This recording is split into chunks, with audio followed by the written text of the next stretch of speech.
Hey everyone, Bandit here. Welcome to the channel.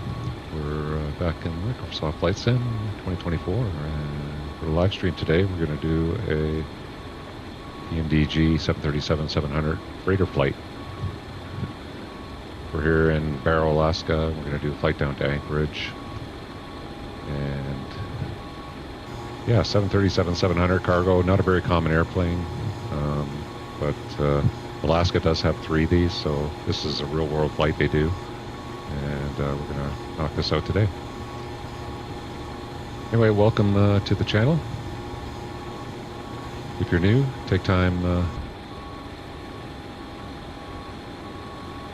hit that subscribe button, sign up for notifications, and you'll see videos like this when I put them out in the future. Anyway, we got the airplane getting loaded up here by GSX. For some reason, GSX doesn't like to connect the stairs to this airplane, so I'm not going to bother because it just caused problems last time I did it. So we'll just say the crew's already on board. They're just finishing loading up the cargo, so we'll hop inside and get things programmed up on our way.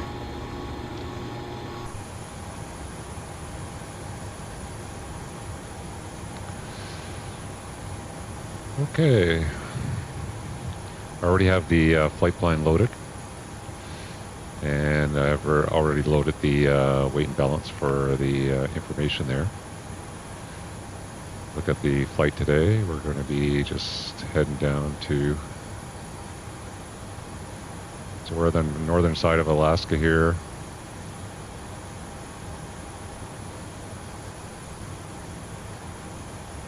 And we're going to be just heading down to Anchorage, which is on the southern part of the mainland. So pretty common flight. I think our flight plan is an hour and 40, 37,000 feet. We're going to use Beyond ATC. There's ATC in Anchorage, so we might switch to VATSIM once we get down there. But for now, we'll just use Beyond ATC to get out of here. So that's the plan. Weather here in Barrow, it's pretty chilly, minus 21 degrees. Pretty cold, still winter up here, and 3008 and the altimeter winds are out of the east, light, and otherwise not too bad. Just overcast 900, but not very thick cloud. You can look off in the distance there, just a thin layer. Down in Anchorage, gusty winds out of the southeast and some rain showers. 6,000 overcast, 4,900 broken, low pressure there, and yeah, so a little bit more challenging down there. Their forecast ceiling is no lower than 1,500 feet, and the gusty winds pick up a little stronger later on. They'll have some showers in the vicinity. And our alternate is, I think it's PAN, and it is same winds out of the south, a little less. And yeah, they got nothing worse than 1,500 overcasts, and they have an ILS there, so 5 miles. So that's good weather for an alternate. They have a long runway there too, about 8,000 feet. So that's our plan for the flight. And so let's go in the FMC. We're on a through flight here, so we'll just get the requested flight plan. And I'll select the routes that they're requested. We'll go into the menu, and we will use Beyond ATC to get the ATIS, PABR.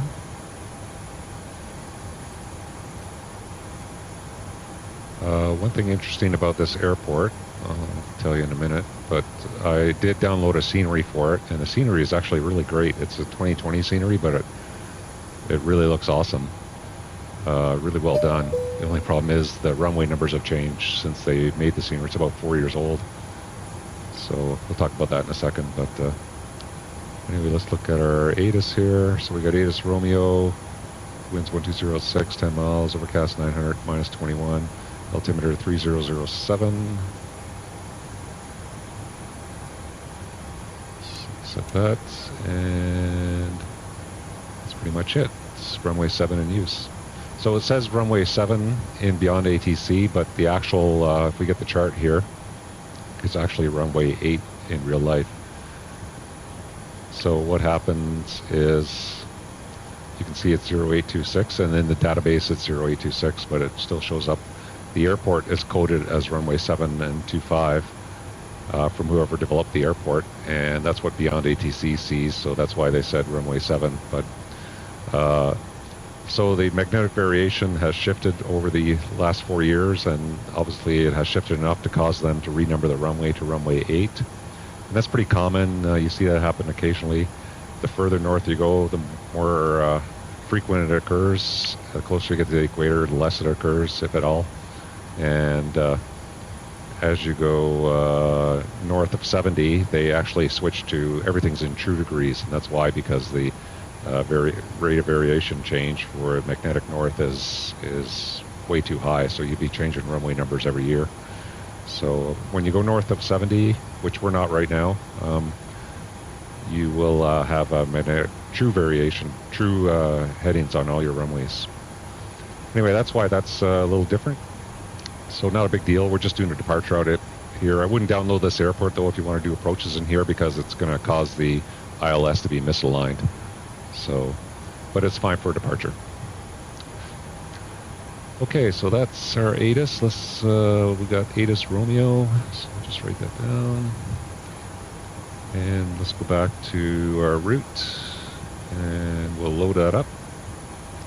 And you can see the route today is just cut D to Tango Kilo Alpha, and then the Tiger 9 arrival into Anchorage for runway 15. So let's see, we got a route, we're Alaska 7015, Barrow to Anchorage, take off runway, I'll put in 8 here because that's what's in the database. And we got cut D and TKA, so we'll execute that. So it looks good. We'll request our perfonet data. Get our tablet up here. So the runway, we're just going to taxi out here for runway 8. We don't really need to backtrack there. It's not very much. Still got lots of runway there. Let's go to our takeoff bid performance. And so we're selecting runway 7. Port from the aircraft. So that's our weight, port the weather. And flaps 1, TL1, 46 degrees, and there's our speed, so we'll load that when we get there. Okay, we get our perf data. We'll load it in. Compare that to our flight plan. So 116.7, 117, so that's close. Fuel 14.4, it's good. Gross weight 131, 131, pretty close. And transition 180, we're going to be cruising at, we got cost index of 24, we're going to be cruising at 370. So that looks good, except for the cruise altitude. We'll have to change that after. I don't know why PMDG doesn't get that from the flight plan, but they don't. So anyway, our perf data looks good. We'll execute that, and then we'll change our cruise to 370. So the M1 limit page, and we're going to be TL1 at 46 degrees.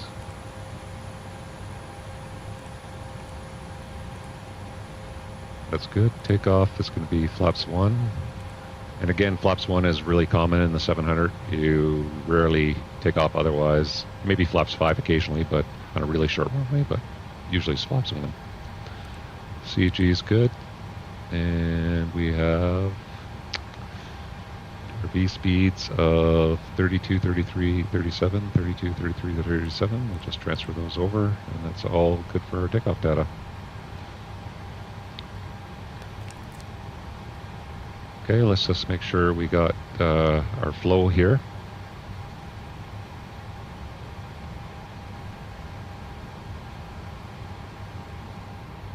Okay, so the overhead, just checking everything looks good. Don't need the center pumps on. We're already on the APU. Belts, there's no passengers, so it doesn't matter. Window heat's on. Anyway, soft, let's check our pressurization. So that's good. We need to leave that on for the door, both pumps, so we'll have to shut them off when we push back. That's good for now. We're going to be going at 37,000 feet. And 150 in Anchorage. So we got the bleed air on right now. That all looks good.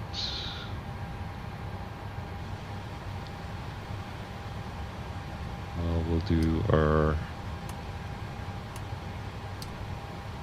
flight directors, RTO, and let's call up and get our clearance. We'll get our trusty FO here to get our clearance for us. Alaska 7015, looking to pick up our clearance to Ted Stevens Anchorage. Alaska 7015, Anchorage Center clearance. Cleared to Ted Stevens Anchorage.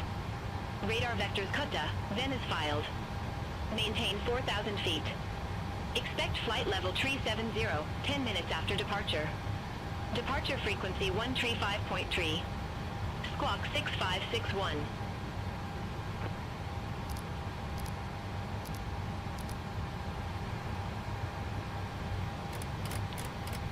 So 4,000 feet. Cleared to Ted Stevens Anchorage. 6561, runway heading.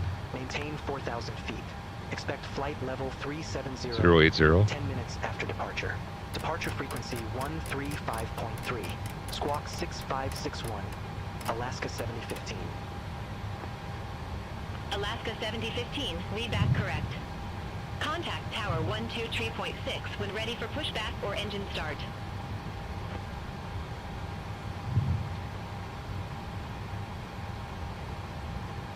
We'll contact Tower 123.6 when ready for pushback or engine start. Alaska 7015. See you. Thanks. Okay, so we got our clearance. Our runway heading up to 4,000 feet. Let's put in our V2 of 137.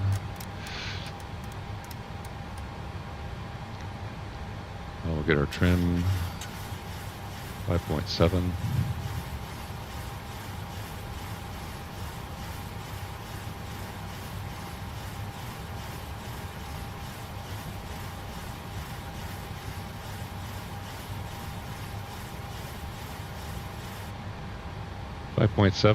And so we've got PTO 1 46 degrees. That's good. So I think everything is all set. Let's hop outside. I think they're done loading the cargo. Perfect.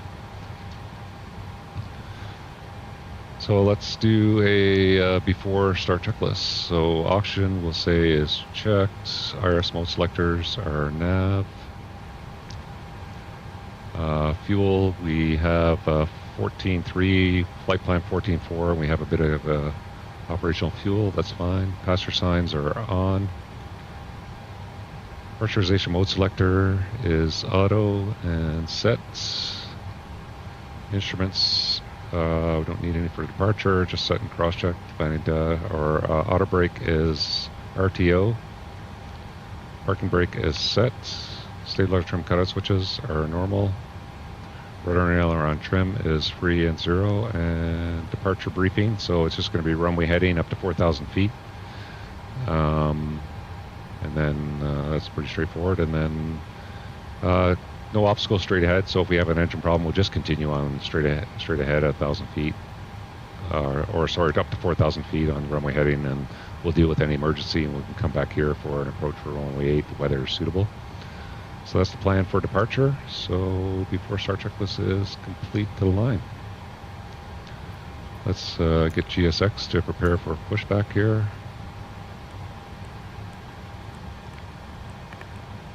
We'll go to ground services. I think everything's released. We'll go to doors. I think they're all closed. And ground connections, we'll remove the chocks.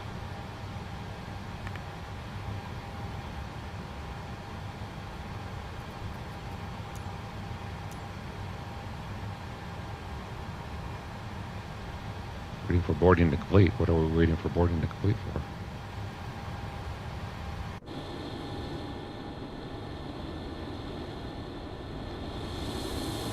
Yeah, GSX can be a little bit of a pain sometimes, so I'll just reset it.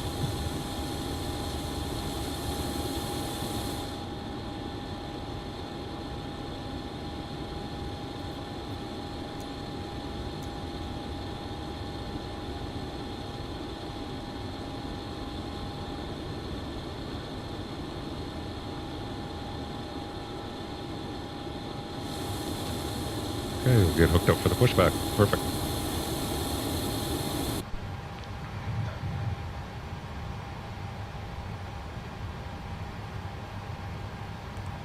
So FMC, we'll put on the legs page over here.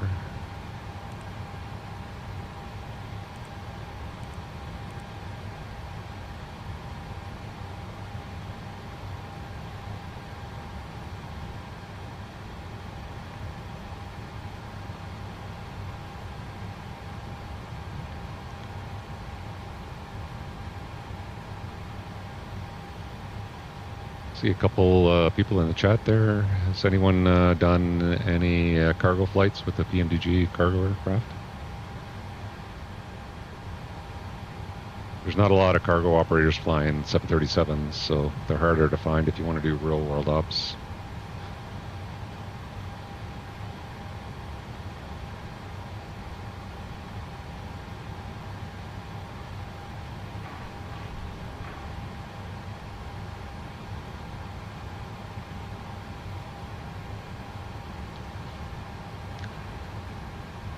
So we can get ready for the before start checklist for the pushback here. So we'll below the line.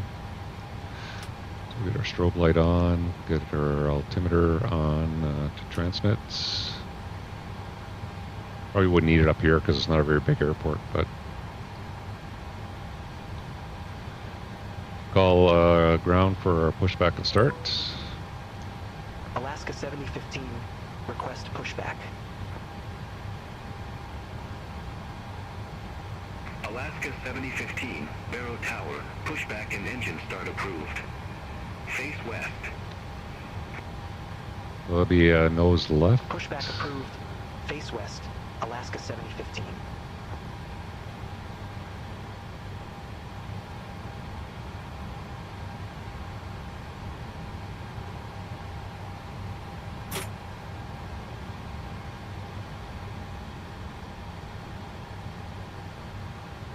Okay, GSX, what are you doing? You're not pushing back.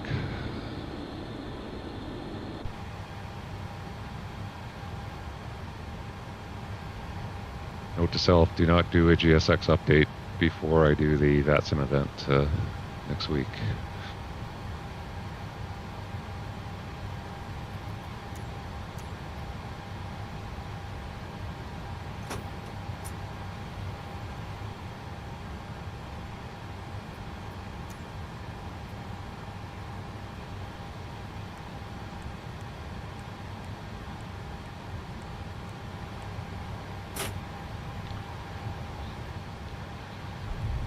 Let's do before start checklist below our line. So FMC CDU is set. Doors and windows are closed and locked. Anti-collision light is on. Transponder is transponder mode. And before start checklist complete. So we'll go PACs off. Start number 2 first.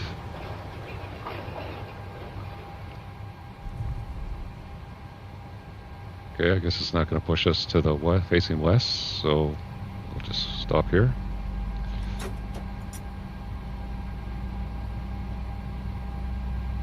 Oil pressure N1.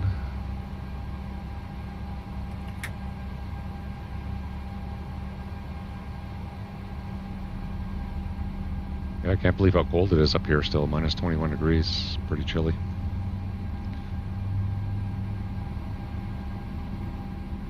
Yeah, it would be great if this person who made the scenery could just fix that runway issue. I mean, it looks great, even though it's a 2020 scenery, it still looks good. Okay, starter cutout and stable on number 2, starting 1.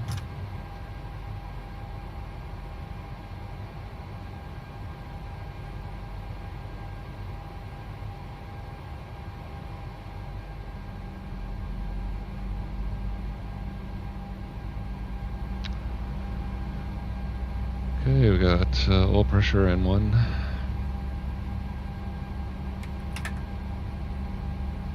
Start levers up. There's the pin.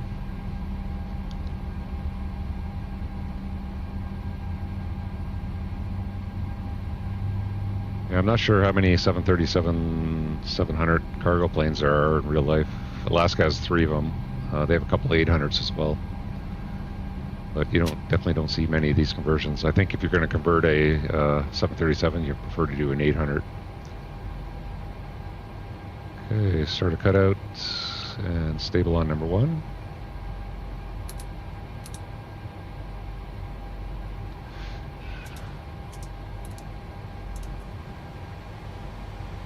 If you can go off. Yes, there.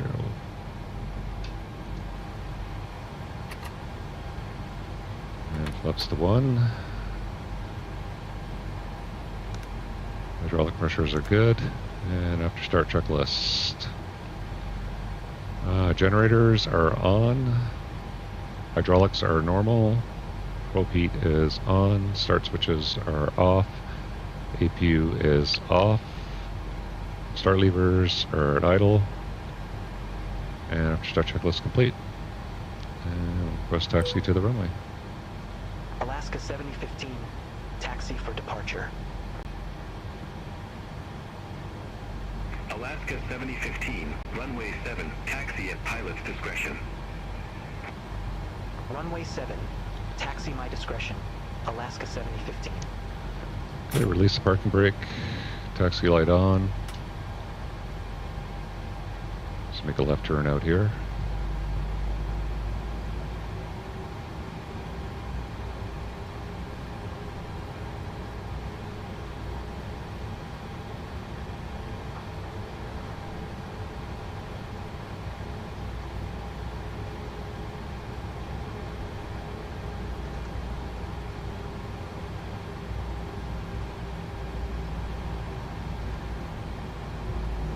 Check our flight controls real quick here.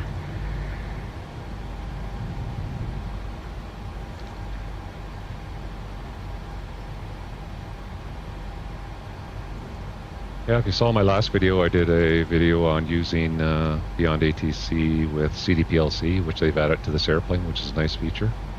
Had some good comments on the video about whether or not Beyond ATC was as valid compared to, say, intentions, and I think it's valid. Say intentions is pretty pricey. I mean, you're looking at $200 a year. Beyond ATC, you can buy it once for $30.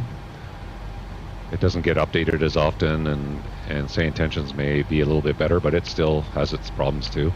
And it increases the overall immersion, and it's way better than the ATC that's in the sim. So for the price, I definitely don't mind Beyond ATC. Let me know in the comments if you use Beyond ATC or say intentions. What you prefer. I think if Microsoft was smart, they would buy Beyond ATC and incorporate that into the sim. Kind of like they did with Working Title. Working Title made a lot of nice improvements to the sim, and then Microsoft just hired them and incorporated their stuff into the sim. They could easily do the same with Beyond ATC, I think.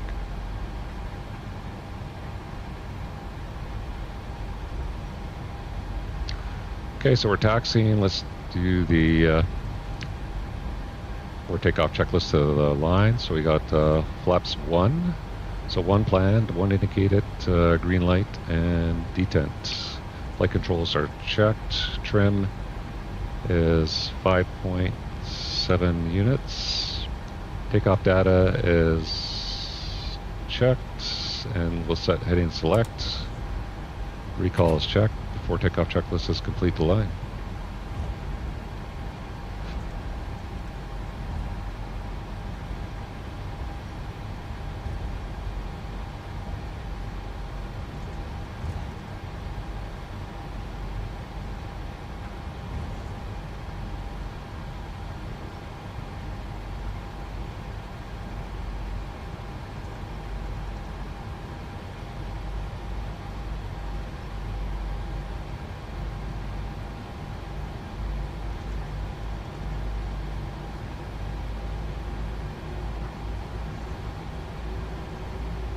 Okay, I think we're all ready to go. Haven't heard any other traffic. Can't imagine there could be too much traffic up here. There's the windsock right down the runway. So we can call ready for departure. Alaska 7015, holding short, runway 7.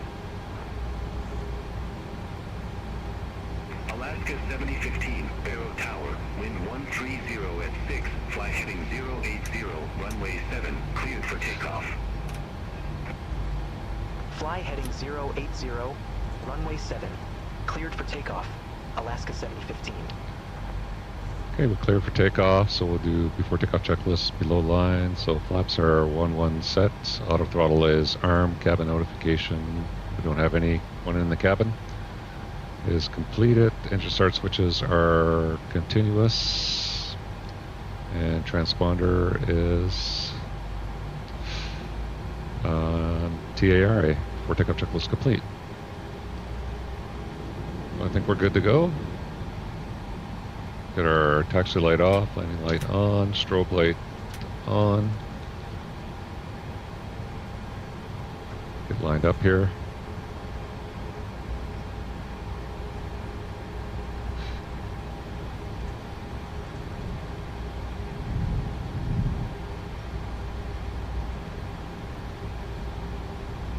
Okay, lined up. Runway looks good.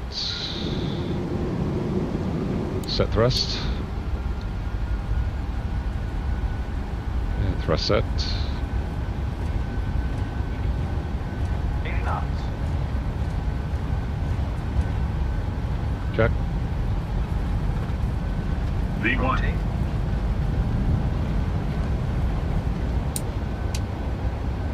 Positive rate of climb.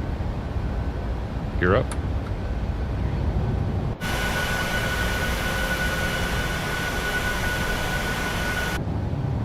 Plane climbs pretty good.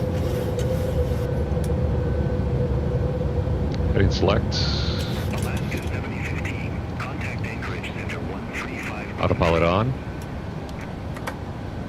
We'll bug up. Center on 135.3, Alaska 715. Want some cloud here, we'll get the anti-ice, engine anti-ice on.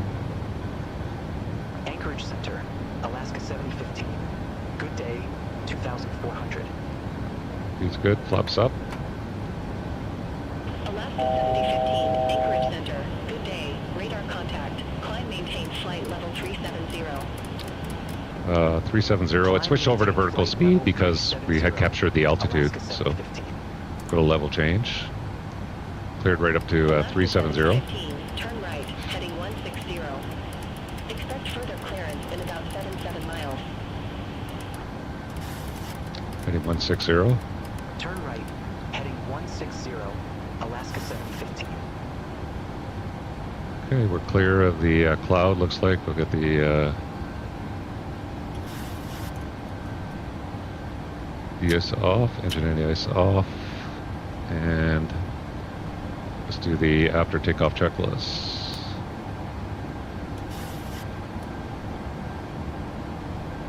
So engine start switches are off, landing gear is up and off, flaps are up, no lights, auto brakes off after takeoff checklist complete. Go VNAV, let it accelerate to 250, and we're on a heading until he gives us something further on to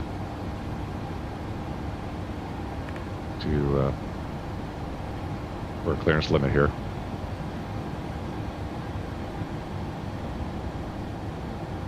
Yeah, so it's pretty flat in this part of Alaska, but you'll see when we get on the route here. Right over here is pretty mountainous. Let's call up a different chart here. Get the VFR chart. Yeah, so you got mountains up here, and you got Denali's down here. So you got mountains almost up to 20,000 feet down here, and then you come in over the top of the mountain range into Anchorage. Okay, there's 10,000 feet, accelerating to 290. Get the landing lights off. Seatbelts, will put them off, just out of habit.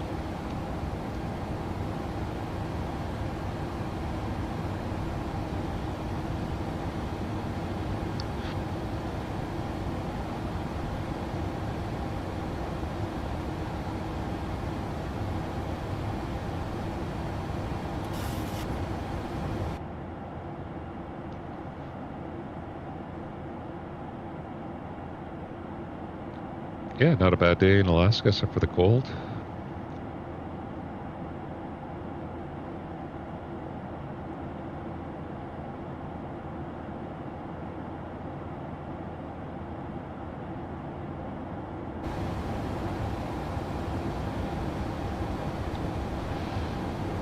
We can actually log into KUSA here for the CPLC. Look at the menu, data link, ATC, login, KUSA.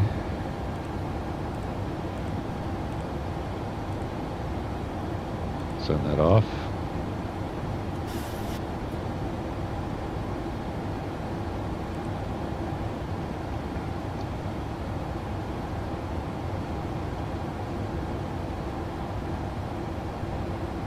Yeah, so I wonder if these converted, so these are converted 737s.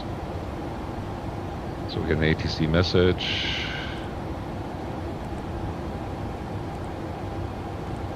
And login accepted. There's transition, we'll set 2992. 1, 2, 3 times. Yeah, so I wonder if these were 700s Alaska owned and they converted themselves, or did they buy them and convert them? You'd probably be looking for a low time.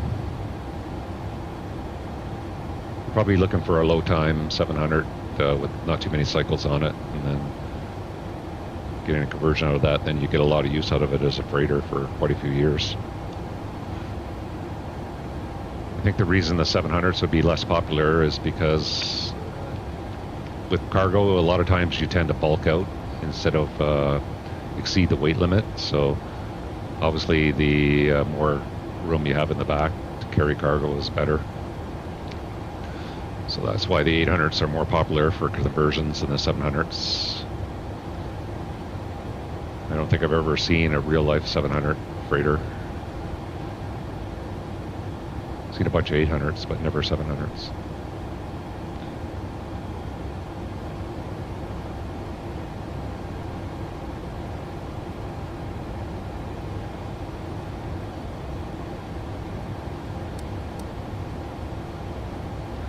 Put the terrain up here because we're going to get some terrain up ahead. Might as well do that for the first officer as well.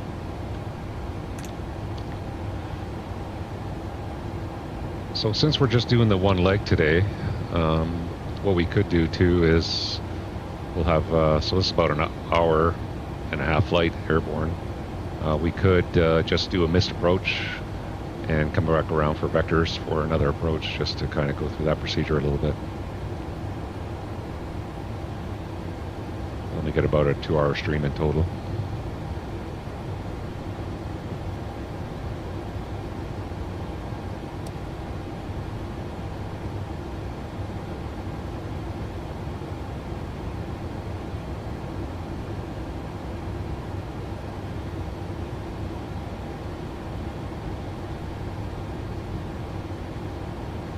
Just look on SimBrief here and see if there's any online ATC. There was some in Anchorage. Yeah, they're still online in Anchorage, so we might switch to VATSIM for the arrival. I did file a flight plan with VATSIM just in case they were online.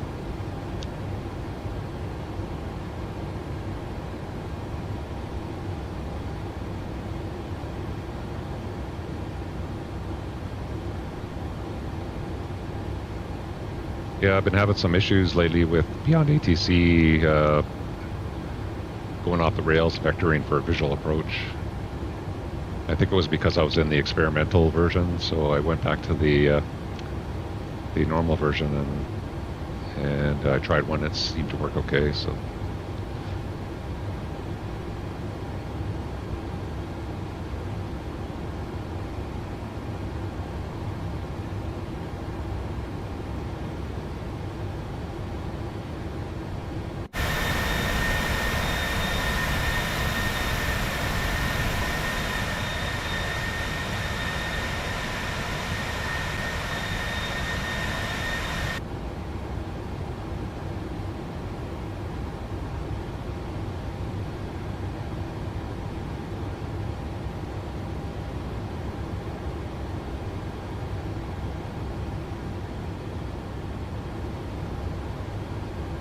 The days are getting pretty long up here too. Couple months, there'll be hardly any nighttime up here. I was up in Anchorage one time in June, so it was right around the summer solstice. It was around mid-June, so just about a week before the longest day of the year. And yeah, the sun was up quite late. Didn't go down for very long, and it was up quite early again in the morning. If I just look on my phone here, look at the weather for Alaska, we'll see what they get for daylight now.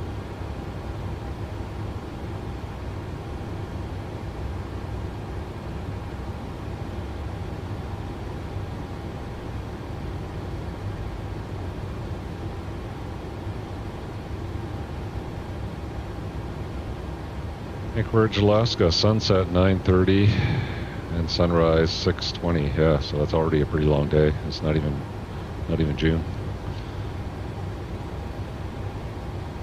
I do recall in June the sun didn't go down to around close to midnight, and then it was up again at like 4:30 or 5 o'clock in the morning. Alaska 7015, turn left, heading 145. Turn left, heading 145, Alaska 7015.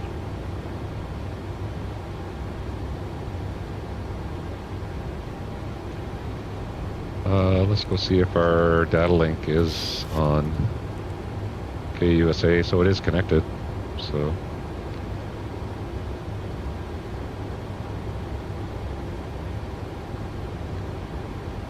kind of talk to one controller here instead of getting handed off to multiple controllers.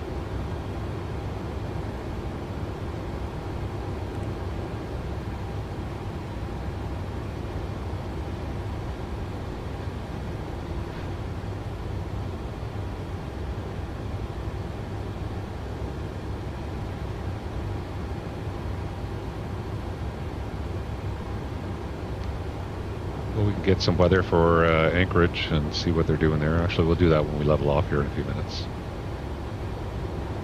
So if we go to the cruise page, this is where you can get your information for what your optimum cruise altitude and your maximum cruise altitude. So based on our weight right now, excuse me, our optimal is 387, so we're pretty close to being at 390. And our maximum is 407, so just under maximum of 41,000, and that's our cruise altitude. So if you want to step climb up to 39, you'd probably just want to wait 15-20 minutes, and then that'll tick over to about 390. Keep hitting that when I don't want to.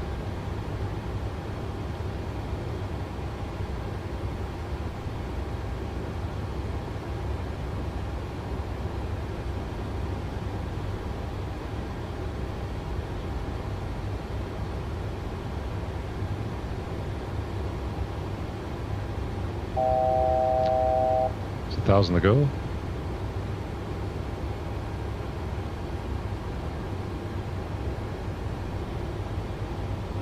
Pretty close to our calculated top of climb there.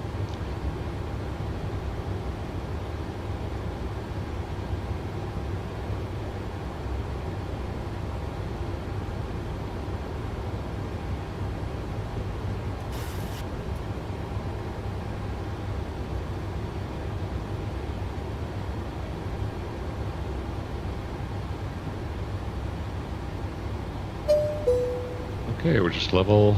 Got an ATC message there. We'll go menu, data link, ATC, clear direct cut D. Perfect. So we can do that. We'll acknowledge that.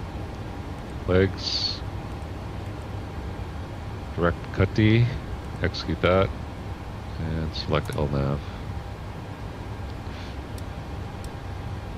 And we only have the 2 waypoints there, cut D and Tango Kilo Alpha.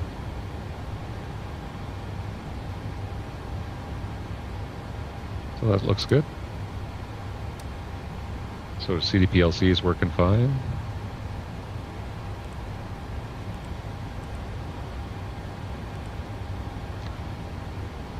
In a bit, we'll probably request 390 as a cruise altitude for next part of our flight there.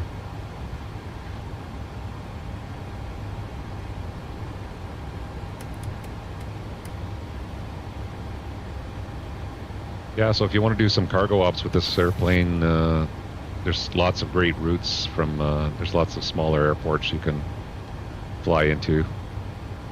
If we go down here, there's a bunch along the coast here. There's down here, you have Juneau, Ketchikan. There's a few more along the coast here. There's some out here on the Aleutian Island chain. A few more up the coast here. So there's lots of great cargo routes that they operate this with their fleet of 737s. And if you have the 800, they have an 800 cargo version as well. And PMDG includes delivery for that as well. So.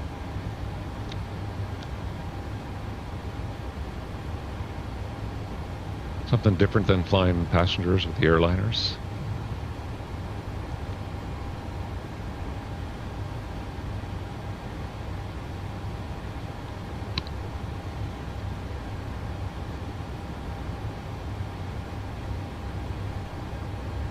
So next Saturday I plan to do a live stream. I have a slot from Heathrow, or sorry, from JFK to Heathrow. And takes off about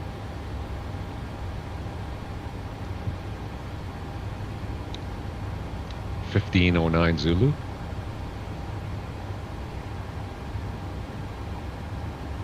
Which is about 11 o'clock local time for New York. It's about a 6-hour flight, and I put a poll up. If you want, go take a look at the poll. Right now it's between the PMDG 777 and the Anybuilds A350. So if I do the 350, I'll do Virgin Atlantic, and if I do the 777, I'll do American Airlines. Those are a couple real war flights from London to Heathrow. Should be a fun event, except for I got probably the 2 busiest airports in the entire event, so sometimes it could be a real crap show getting out of there. Usually getting into the airport is easy, it's just getting out of there can be really difficult sometimes. I'm kind of hoping they use the data link for clearances, because otherwise it takes forever to get a clearance. So that would speed things along quite a bit. Let me know in the comments or in the chat if you're doing the VATSIM event. Definitely a fun event to do. It's the most continuous. It's the only time you're really going to get continuous transatlantic ATC coverage on VATSIM.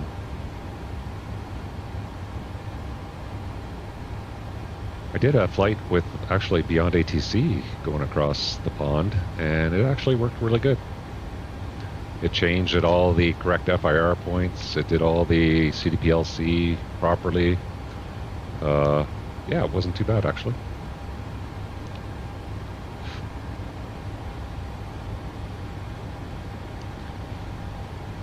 Yeah, so if you want to see how oceanic ops work, tune into that stream or pick it up later on, and I'll go through all the normal standard operating procedures for what to do on a transatlantic crossing.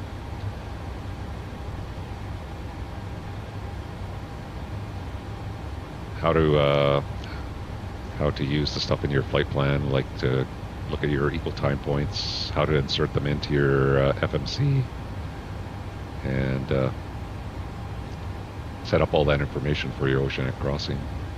What to do for diversion if you have to divert on an oceanic crossing. We'll just talk about the different diversion options. And since we have 6 hours to chat on that, lots of time to go over that stuff. Yeah, so I said I was going to get an ATIS for Anchorage.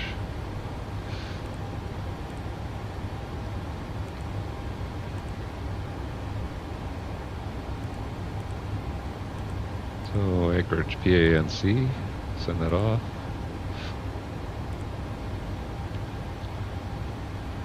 You see we're getting a little bit closer to our optimum cruise of 390.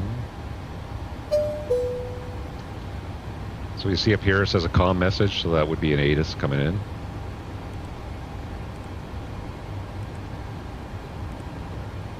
So we got Anchorage Tango. Winds 130 at 14, gusting to 27, 10 miles.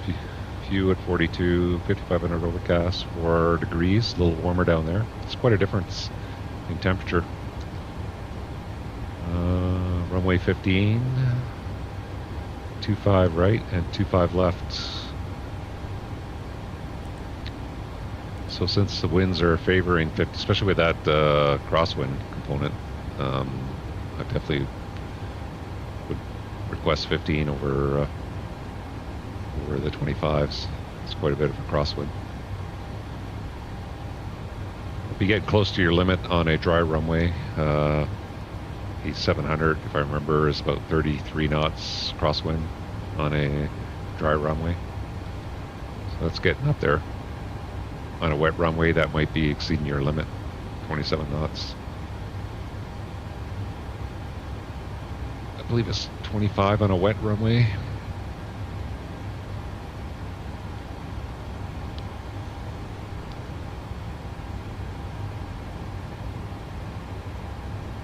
So we'll plan on 15, so let's get some charts going over here.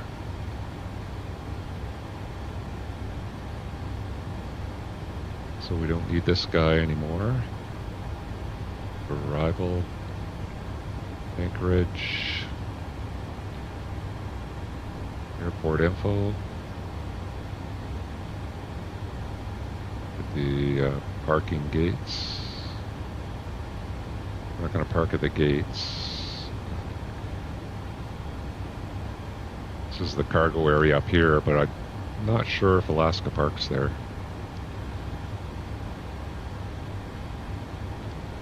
The star we're doing is the Tiger 9. And the approach, we have 2 approaches, the ILS 15.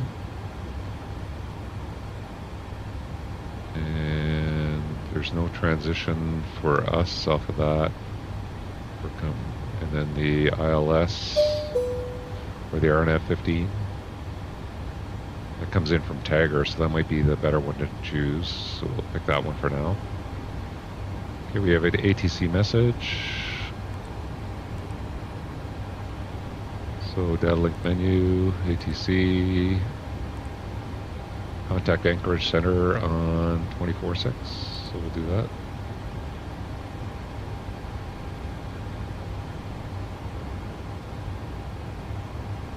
See how the auto switching works today. I know it wasn't working last time I did this 100% on the last video. So 24/6, no, it doesn't seem to want to do it, so we'll just do it here ourselves.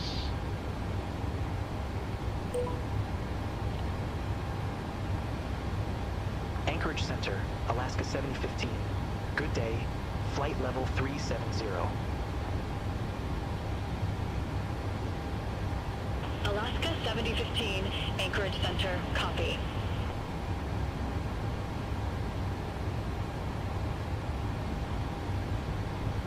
Yeah, I don't know why the it might be a PMDG thing, because I did a flight after the PMDG with the 350 and it worked every time, so maybe it's a PMDG side of things. The auto switch frequency is not working.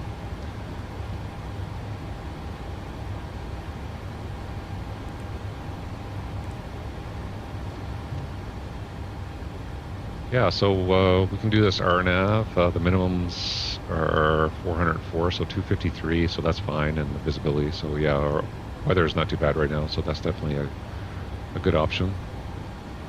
Again, I don't think the ILS, no, it doesn't have a fix from our arrival. You go to the arrival again, just look at pinned.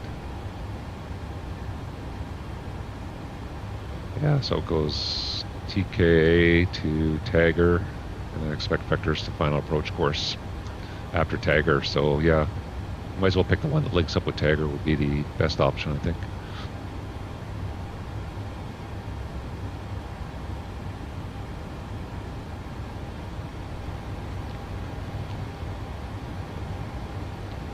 So we can kind of load that in. So let's go arrival. The Tagger 9 by TKA for the RNAV 15 by a Tagger. Execute that. Legs. Now you'll see the route from does have a leg going to Anchorage VOR here, but it says expect radar vectors to final approach course after Tagger. So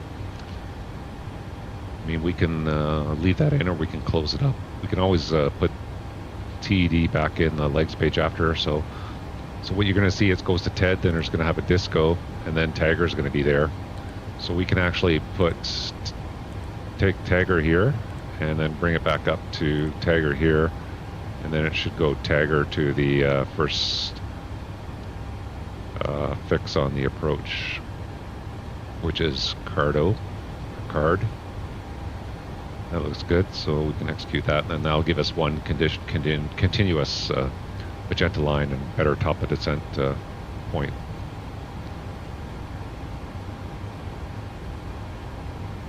Perfect. So we got that loaded up. We can put that over here, and let's just verify the waypoints and stuff are all good. So we'll go to the star.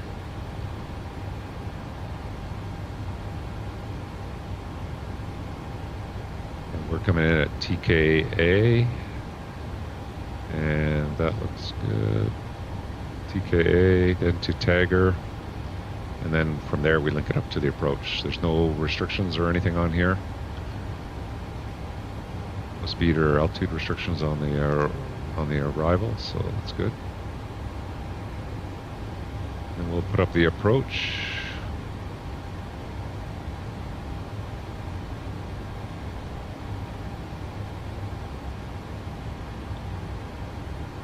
And then from Tagger, we go to card, and that's 3,000 or above, and you get your 3,000 from the line here.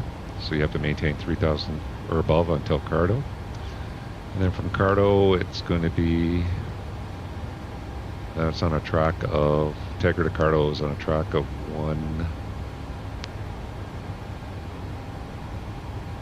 Tagger, here. Yeah, this one here. Tagger 135, 137, so normally your limit's within 3 degrees for those fixes there, or tracks. And then Cardo is going to be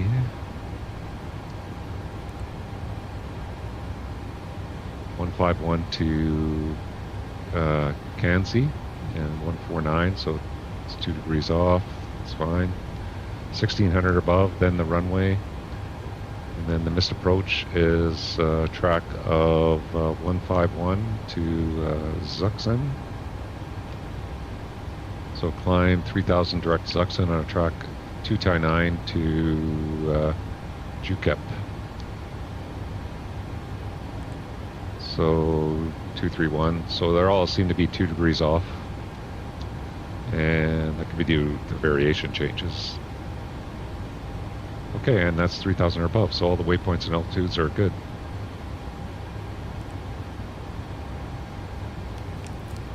We'll come back to that when we brief the approach.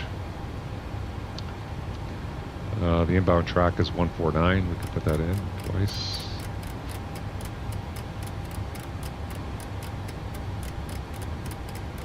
Oops. Shuffle a little bit.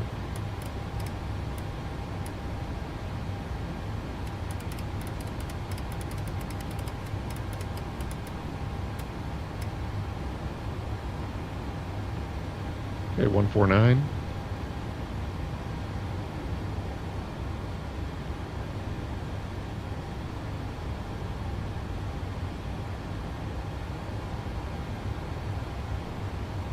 We'll put the minimums in just in case we need them. So it's 4 degrees, we don't need a temperature correction.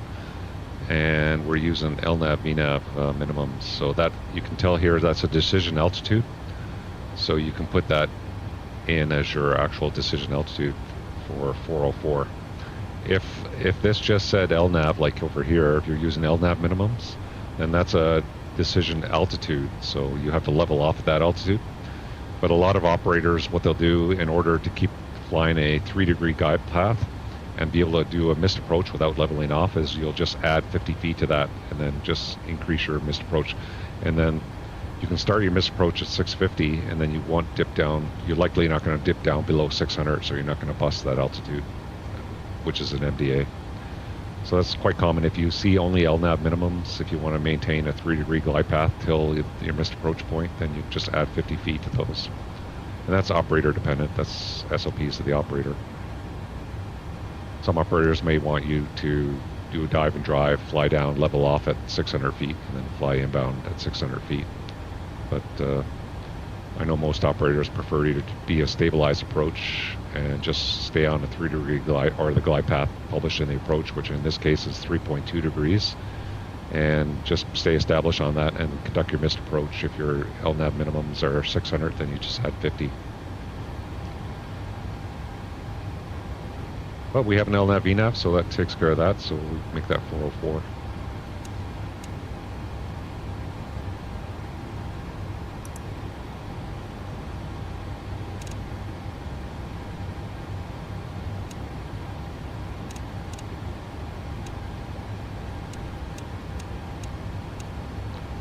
There's 404.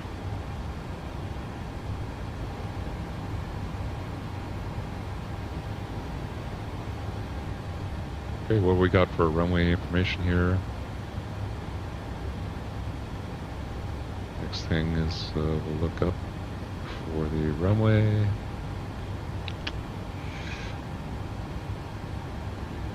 Nice long runway, 10,800 feet. We'll say it's wet for landing on here right now because there has been some rain showers in the area.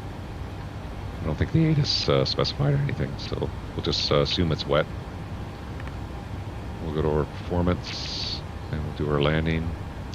Select 15. Make it wet. Report our aircraft weights. Auto brake 3 should be fine. Well, auto brake 2 should be pretty good actually. Flap 30, auto brake 2. Air conditioning we can stay on. Import the weather. That looks good. And we'll calculate that. And that's 6,200 feet, so that's 10,800 feet available, so that's perfectly good for... So flap 30 auto brake 2 is what we'll plan for the arrival. And they'll probably allow us to exit at Mike, no problem. So just looking at the scenery, I think Alaska parks over here. They have a hangar and stuff over here, so I imagine they're cargo flights. It looks like they have an area where they can park some cargo planes right here. Most of the cargo planes, like UPS, FedEx, all park up here, but I'm assuming Alaska parks down here. So we'll request to go down here for parking.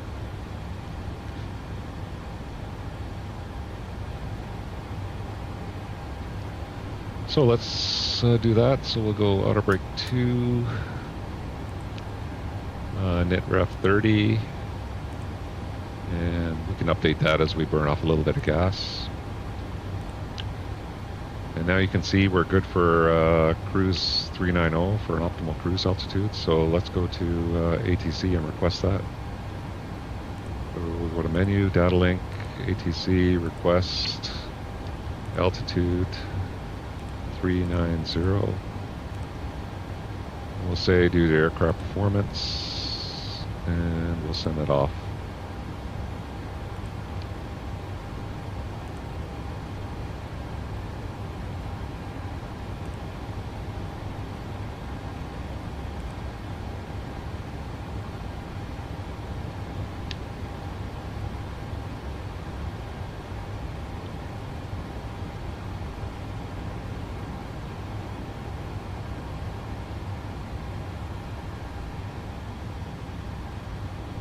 We're getting up some higher terrain up here. the first mountain range that was on the chart. So you can see the first mountains. See if they have safe altitudes on here.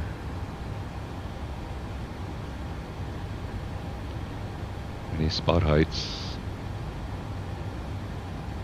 Yeah, 10,600 feet, so that'd be your highest safety altitude.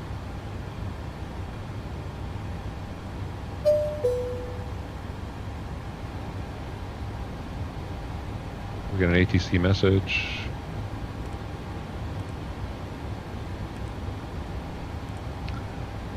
Climb to 390, so we'll accept that.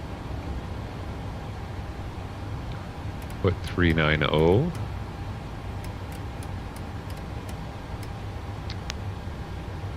Put 39 up here.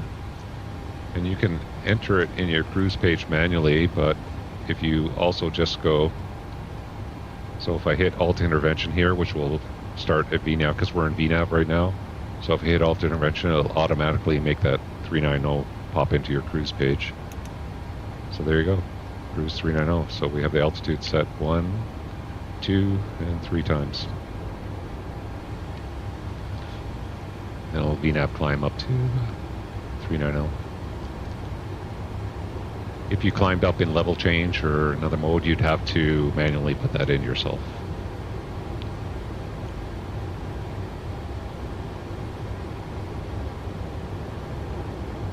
So if I want to go back and look at that ATIS, see what the altimeter was. We'll go back, message log, ATIS, Tango. It was 2955. Ooh, that's pretty low. Nice low pressure.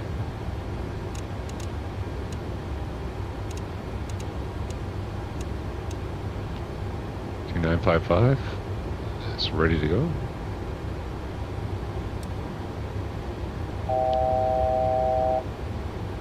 Thousand to go.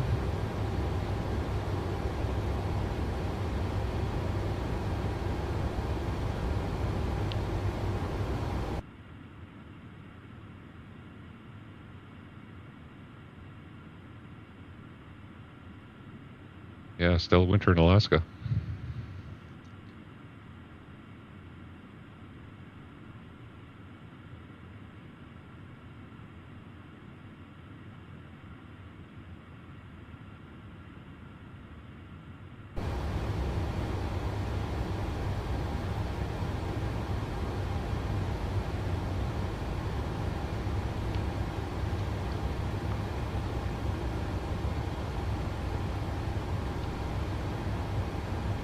I wonder what that feature is there. Almost like a cut line for something, maybe a pipeline or something.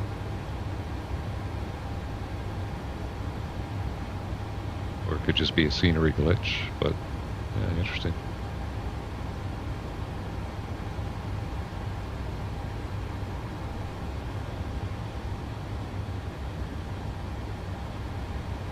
I know there is some pipelines running from the north, I think, down to the southern part of Alaska. But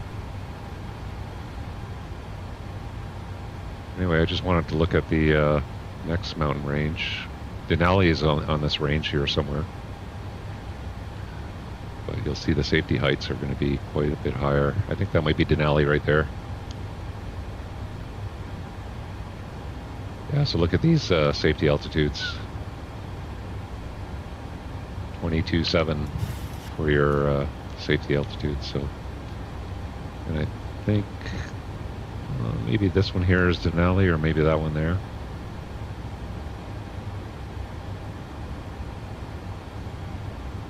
See if we can zoom in a bit more. Gives us a name somewhere.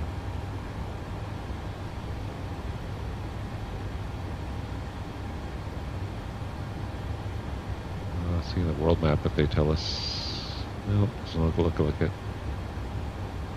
Oh yeah, here we go. Denali's this one right here. 20,308 feet. That's a good size one there too. That Mount Baracker, 17,389, 398. Yowza, it's pretty high. I did do a trip up to Denali one time. It was beautiful. Went to Denali Park. I saw a lot of bears.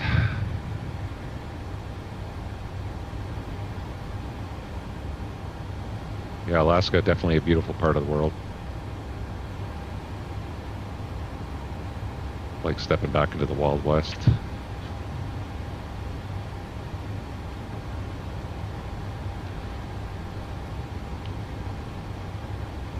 Let me know in the chat if you've ever been to Alaska. Or in the comments.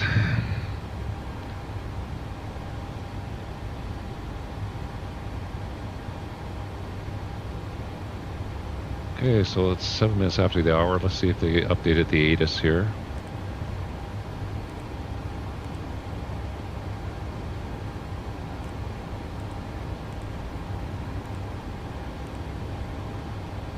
Be nice if they had an auto update function. A lot of times you'll get auto updates, so whenever a new ATIS comes out, it'll automatically give it to you.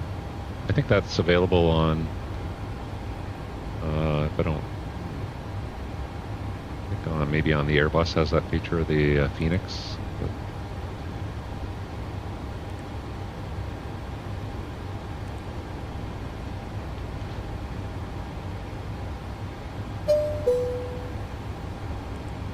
yeah, so ATIS uniform, winds 120-19, gusting 29.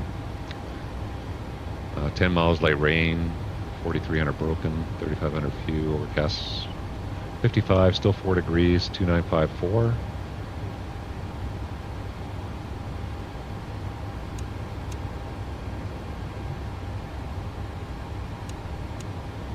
And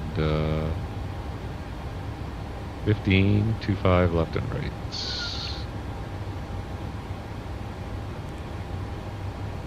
Perfect.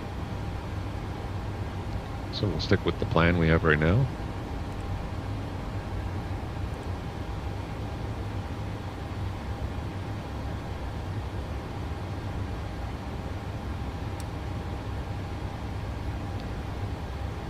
Let's look on VATSIM, see if they're still open in Anchorage. Yeah, it looks like it.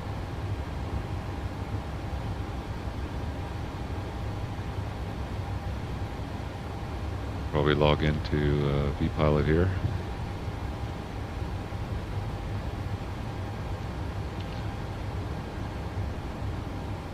So I'll put 28.8 in the secondary radio for VATSIM.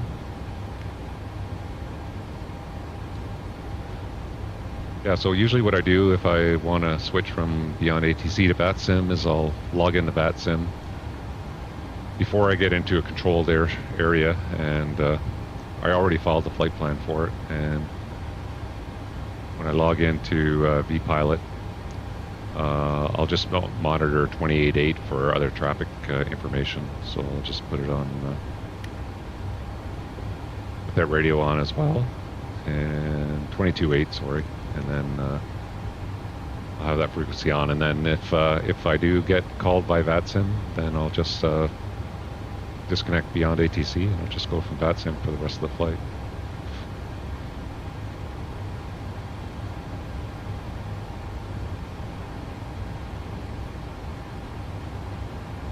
What were we? 15 Alaska 7015.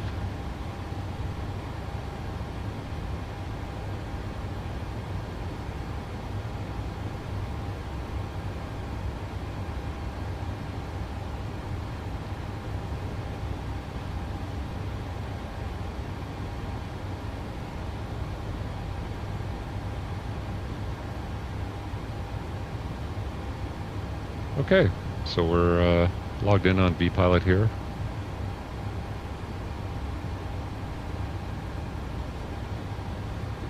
Like how Navigraph has the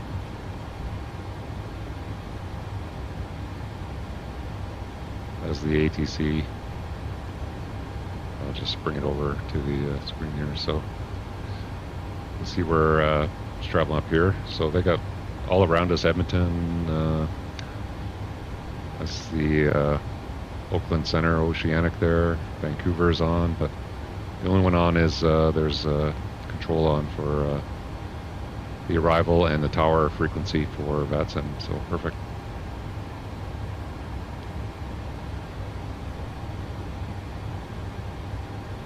So if we get buzzed by VATSIM controller, then we'll just log off at Beyond ATC and continue with VATSIM.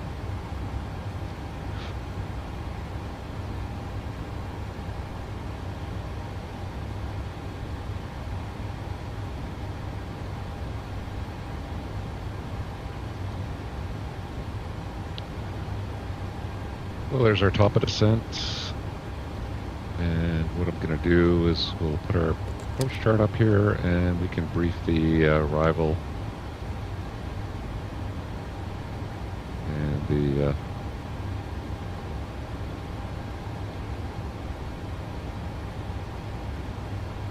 approach for the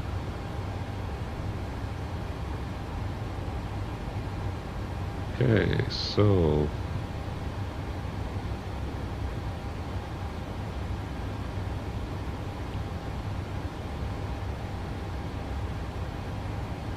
the arrival we're going to be doing is the Tiger 9 arrival. Let's see, there's no restrictions. Transition L2 is 180. And over Tiger at 5,000, expect radar vectors to final from Tiger. So we're just doing from TKA to Tiger and then expect radar vectors, so it's pretty straightforward. The approach we're going to do is the RNAV 15 via Tiger.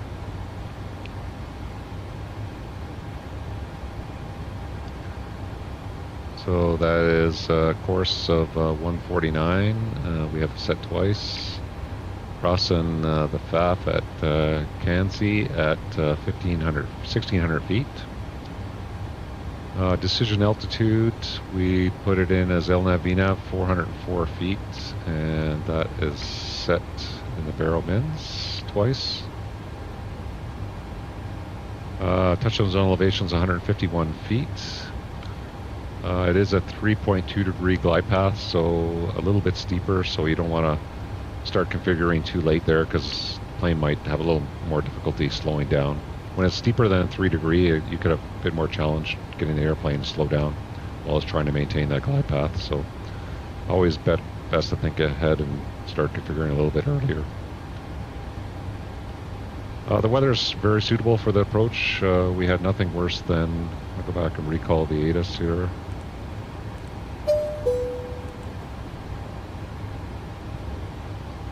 Let's go see what, we got an ATC message, so we'll go look at that, data link. ATC, contact Anchorage Center, so we'll do that.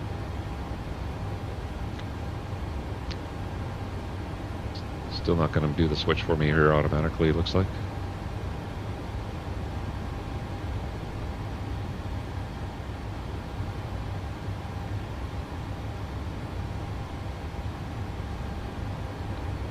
I'm 33.1, so I'll do that myself.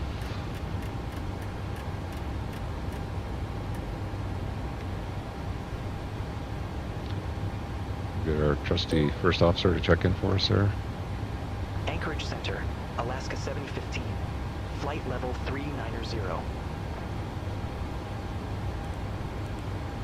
Alaska 7015, Anchorage Center.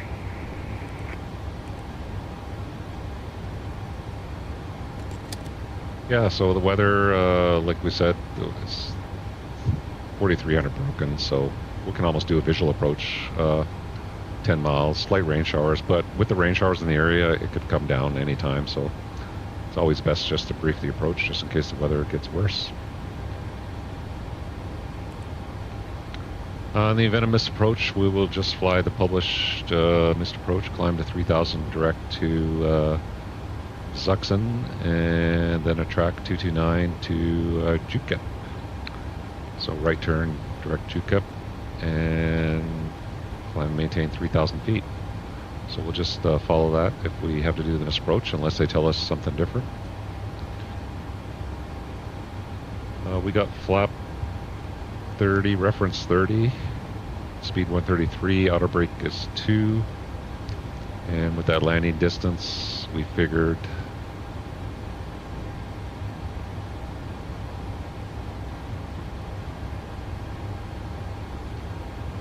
it's just over 6,000 feet, so we should be able to make Mike exit no problem here. Anticipate going down taxiway Romeo, I think, and then Kilo, and then parking into the Alaska hangar here, down here somewhere. So that will be the plan.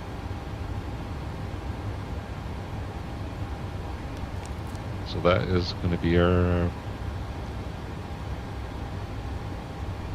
approach plan, so we can do a descent checklist. So descent checklist: pressurization, land altitude is set, recall is checked, instruments are set and cross-checked. We don't need any nav aids for this approach. Landing data is checked, BREF 30, speed 133. Auto brake is 2, and approach briefing is completed. So the descent checklist is complete.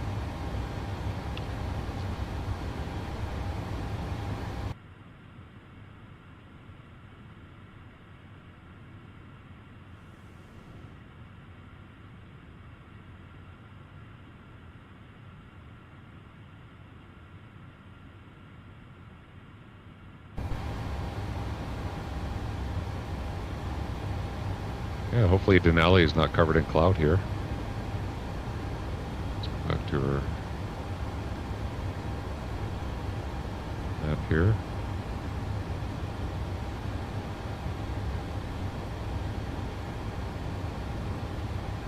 We've got a ways to go, but it'll be the tallest peak just off the right of our track there.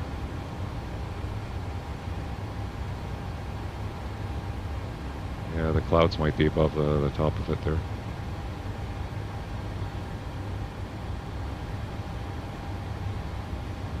I know the few times I've flown into Alaska, it's been like this cloud cover too.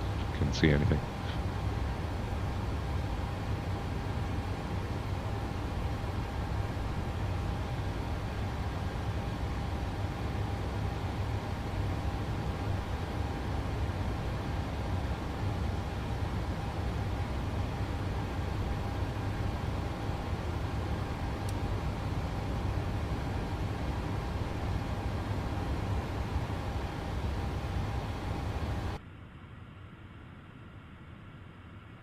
You can get little peaks down through the clouds here.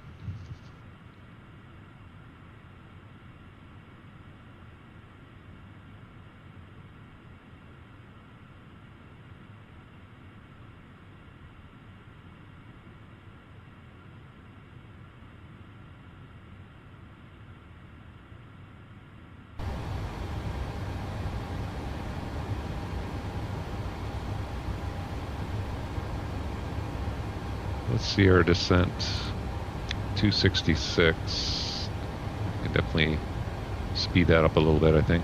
So I'm going to make that 300.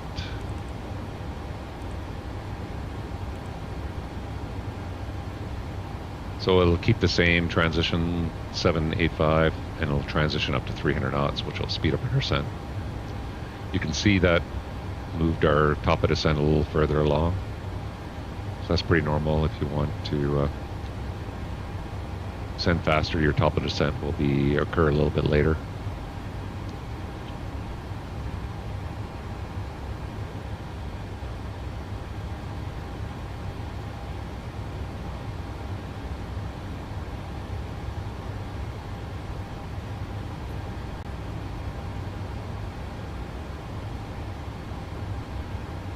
Better look at the VATSIM ATIS and see what they're saying for Anchorage, just in case.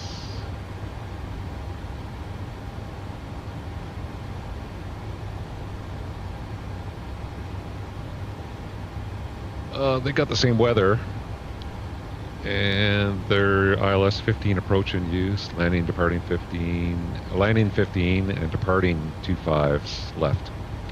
So yeah, similar ATIS.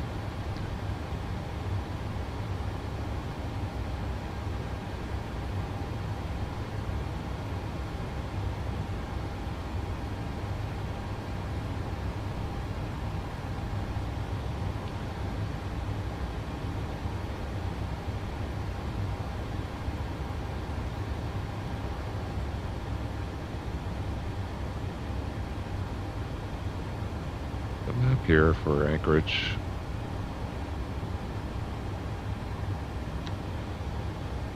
So you see Anchorage, the city of Anchorage is right here. The airport's right on the end of this peninsula here. You do have some high terrain if you're taking off this way. If you're landing on the 7s, you do have some high terrain at the end of the airport, 3,000 feet. You do have some high terrain in the missed approach, but we have us climbing out and then turning right. And if you look at all the terrain out over here in the basin, so where they got us heading, it's all lower terrain. We do have lots of mountains to the east, pretty flat on our arrival coming in, but nothing too crazy. And then you have some large mountains to the far west there, but so they generally want to keep you out in this area on your missed approaches, which is what we're doing. So we're heading out this way and out that way, staying over the lower terrain.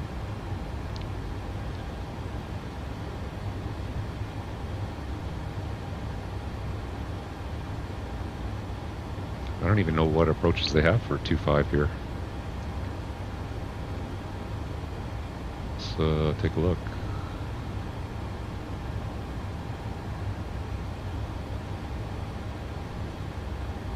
Yeah, they only have visual approaches because of the mountains. You can't get an instrument approach on the 25s.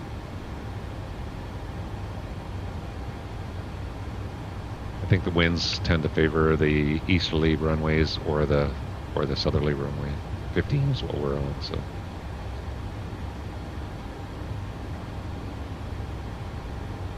Yeah, so if you look at the ILS for 7, you can see the missed approaches all have you heading out to Utqiagvik here as well. November 2624 X-ray, Anchorage Center. Expect we bear 5 with the GLOWS transition. Runway 2 left. Expect Liebherr 5 with the GLOWS transition. Runway 2 left. November 2624 X-ray. Well, before things get busy here, I think I will just go do a quick little bathroom break. So we got the autopilot on, and I'll just see if we get an ATC message when I get back, but I'll just be a few minutes. So I'll be back in a few minutes, so I'll see you in a few.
Okay, everyone back in the saddle here.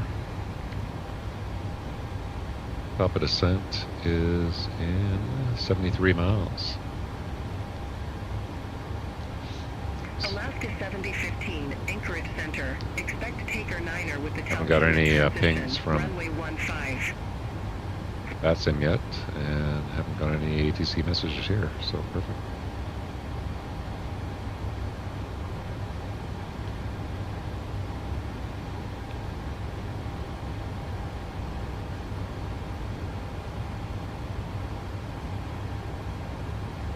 Alaska 7015, Anchorage Center. Expect Taker 9er with the Talkeetna transition, runway 15.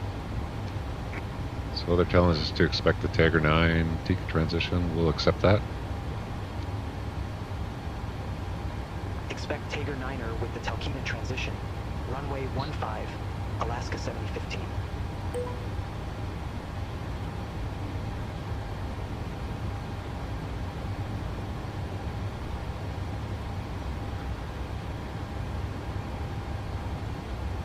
So that's what we have planned, so that's going to work out well.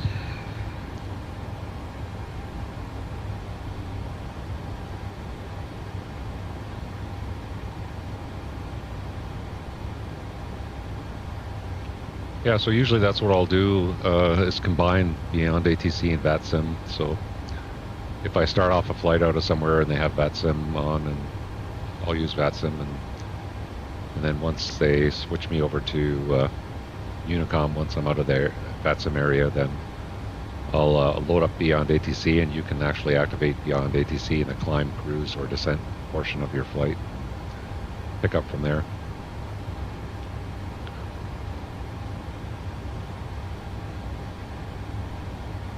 So it's nice just to have that continuous ATC going.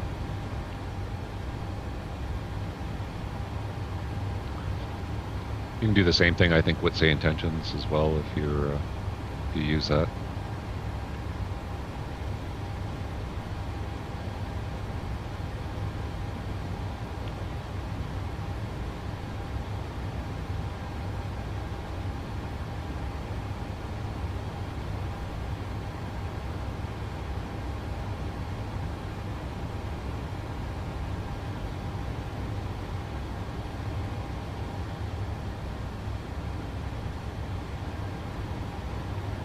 So our gas is pretty good. Prague. We're going to be landing with 7.1. And our reserves, I believe, were 4.4, 3.8. Arrival. Ted Stevens Anchorage Airport landing runway 15, altimeter 2954. Alright, descend via Tiger 9er arrival. Ted Stevens Anchorage Airport landing runway 15, altimeter 2954, Alaska 7015. Alaska 7015, descend maintain flight level 220. Descend maintain flight level 220, Alaska 7015. Yeah, that's kind of weird. They gave us a descend via, and then they came back right after and said descend to flight level 220. So if you're not quite at your top of descent and they want you to descend now, you just dial in your altitude, hit alt intervention, and it'll start your descend now, and then you'll just descend at 1,000 feet per minute until you intercept your path. So you can see right now we're going to go below the path, so it'll just maintain 1,000 feet per minute rate of descent, and you'll go below the path. Once you get to a certain point, your path will start converging back, and then when you get back on the path, you'll just descend at the path. Here we have the ATC uplink. Probably a change of frequency. Contact Anchorage Center, so we'll do that. 125.55.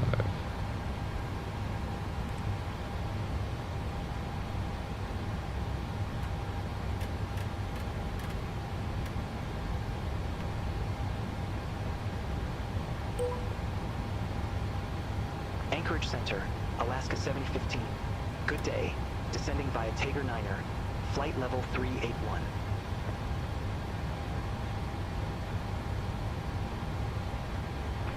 7015, Anchorage Center. So let's see where we are on the map here.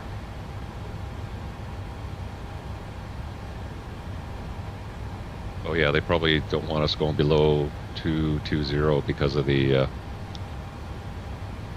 safety altitude would be, what was it, 20.7 here. So Denali should be just off to our right there. Unfortunately, it's going to be in the cloud. It's too bad.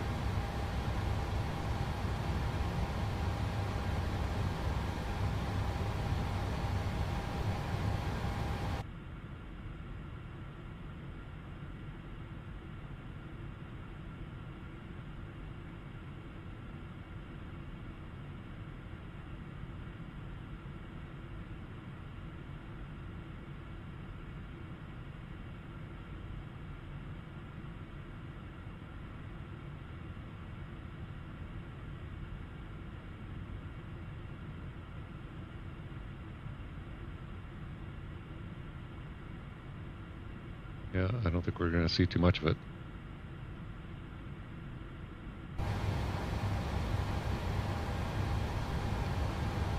You can see it on our nav display here.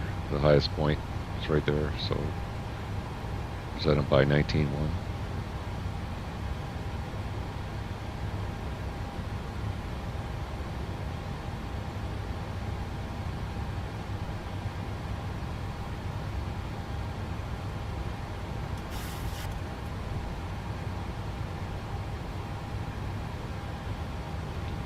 Oh, it looks like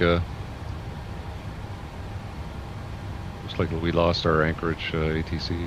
Well, the tower's still open, but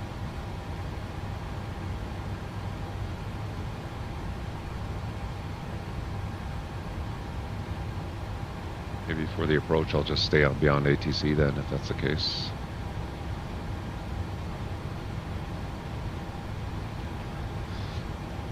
Kind of want to see how Beyond ATC does with the go-around anyway.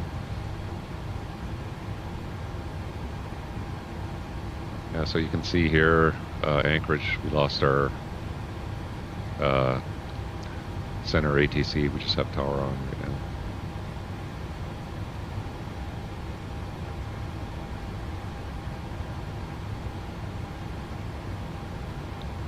So if that's the case, I'll just probably log off VATSIM and we'll just stay with Beyond ATC for the approach.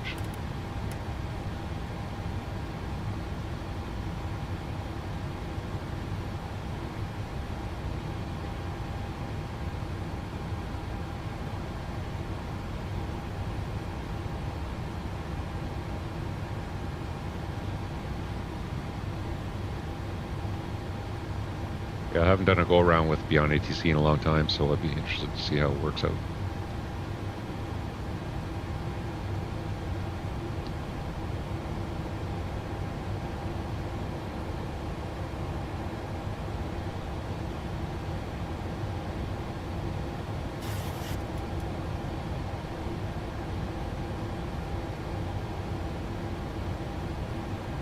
Yeah, so what'll happen, you'll see this altitude will increase till we get to the top of descent point. Once we get past that, then it'll start to converge again.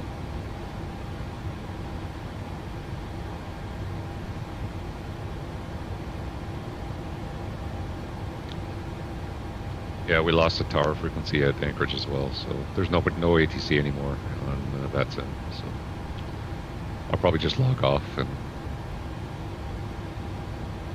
stick with Beyond ATC. That's one thing about VATSIM is you can't control the controllers.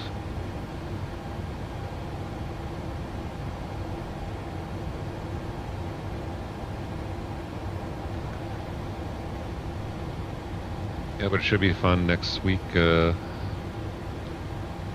I said, for that event, the Across the Pond event.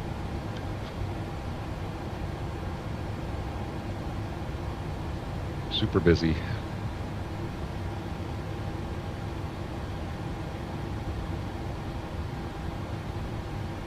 you haven't had a chance to vote, go put your vote in for what plane you'd like me to fly.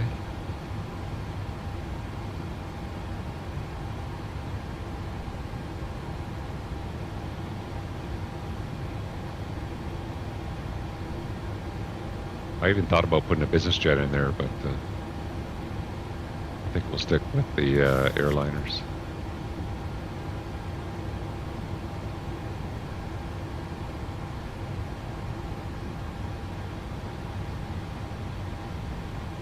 Nice thing about a business jet is you can get up above the airliner, so you usually get pretty unrestricted routes for going across the pond.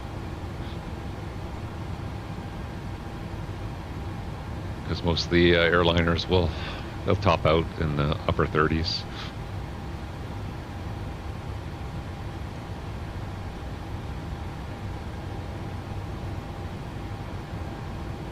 Okay, you can see we're just coming up to the top of the descent. So we're getting about 1,000 and change below, or 7,000 below.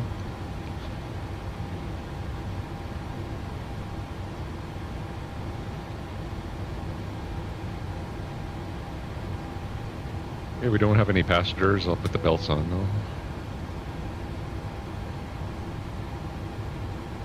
Before we get into the cloud here. Yeah, it's too bad we didn't get seated in alley there. Behind us now.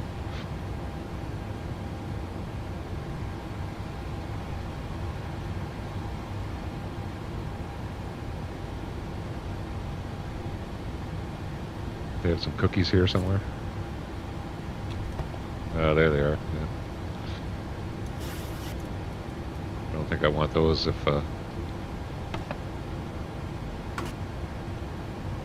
been sitting in there for a while.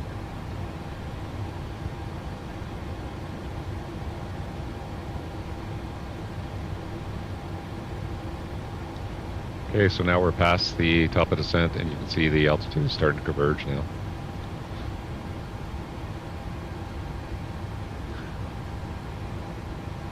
And when it converges, we'll just go to whatever the rate of descent is. That's going to keep us on the profile for the descent.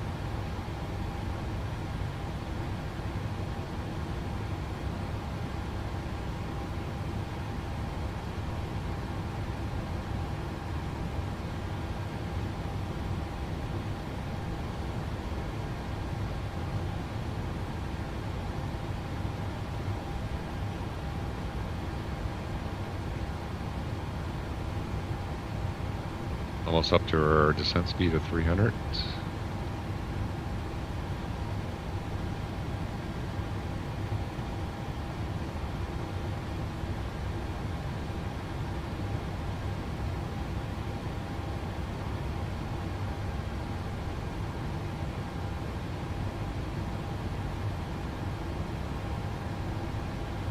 So since we're going to do a missed approach,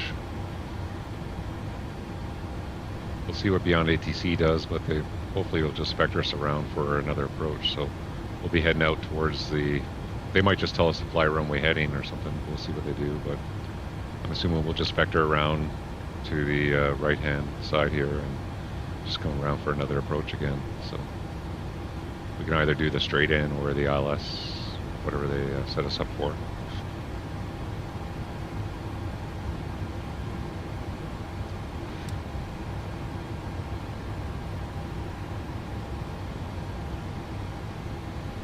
Almost back on the path. A few thousand feet to go.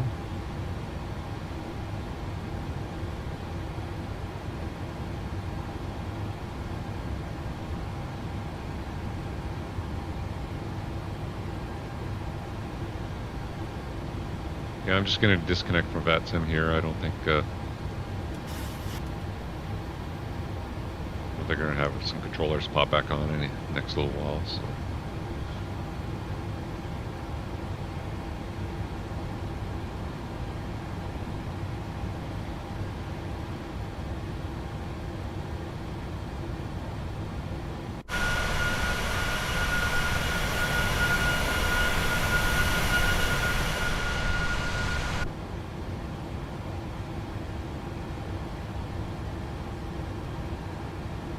Put the arrival up here.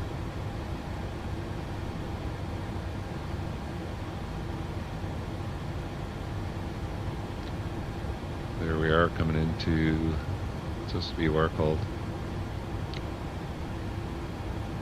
Talkeetna.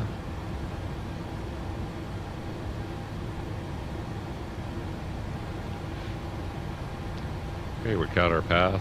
Descent rates increasing.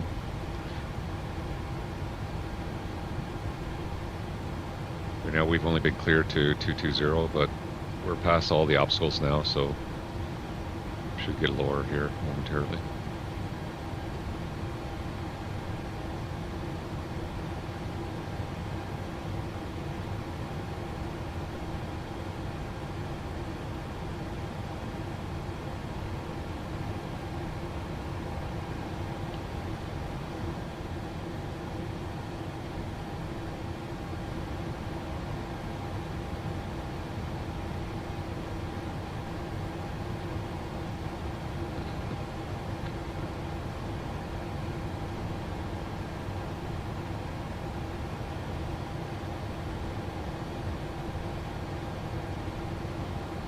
Yeah, so I'll just refresh myself on the missed approach. So if we go around, it'll be hit the toga button, which I have mapped on my joystick. So hit toga there. 715.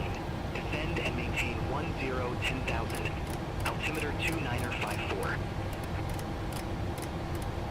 Descend and maintain 10,000. Altimeter 2954. Alaska 715. 2954, 10,000 feet. Yeah, so we'll hit the toga button, which is right down there. So that'll be go around. We'll verify we have go around thrust so that we have toga enunciated up here as well for pitch and thrust. And we verify that thrust comes up to the toga setting. And we'll go positive rate, gear up. So it'll be go around thrust. Flap 15 is the call, and then we'll set flap 15, positive rate, gear up, and then we'll verify our missed approach altitude, and then we'll, once we get that done, we'll get the autopilot back on, and then once we get above 1,000 feet, we'll bug up our speed to the up position, and then we'll retract flaps and go from there. So that's it. So it'll be, the call is go around thrust, flap 15, and then once we get positive rate, it'll be gear up, check missed approach altitude, and then we'll get the autopilot back on, bug up, and retract flaps on schedule. It's busy when you're doing it all by yourself, because in the real plane, obviously, there's two people, so. Okay, we're coming in some cloud here. Temperature is pretty cold, so I'll get the anti-ice on. So anti-ice is on. When you turn it on, you also look and verify that you have thermal anti-ice on your engine instrument display here as well.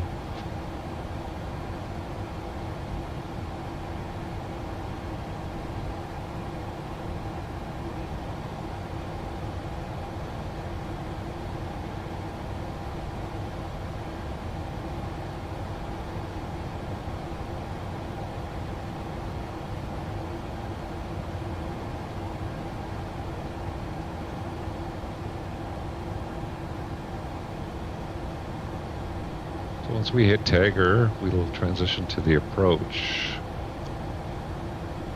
And from Tagger, we can set 3,000 feet for card. Okay, there's transition coming up. So transition, we'll set 2954, set 3 times.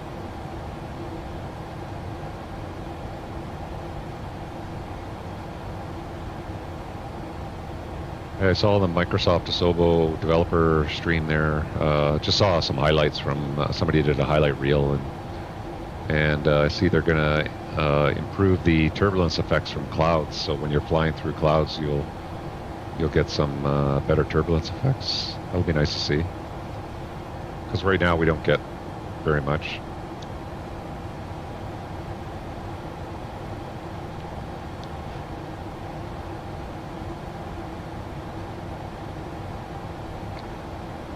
So if we're going through cloud like this, I'd be looking for icing to form up here.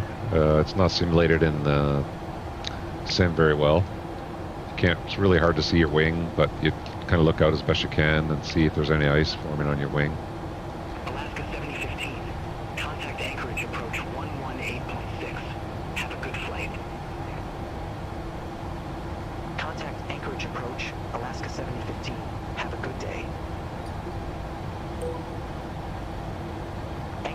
departure, Alaska 7015. Good day, 15,100 with the numbers. Alaska 7015, Anchorage approach. Altimeter 2954, expect the visual approach runway 15.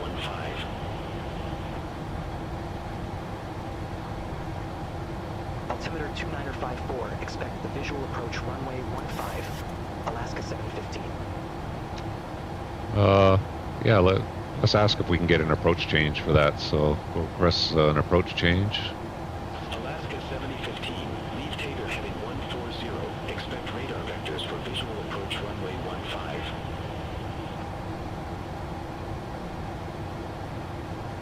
15. Leave Tager heading 140. Expect radar vectors for visual approach runway 15, Alaska 715. I'll request if we can do the RNAV here. Alaska 7015, request approach change. Alaska 7015, roger, say approach. So we want the RNAV 15. Request RNAV runway 15, Alaska 7015. Alaska 7015, confirm new approach RNAV runway 15.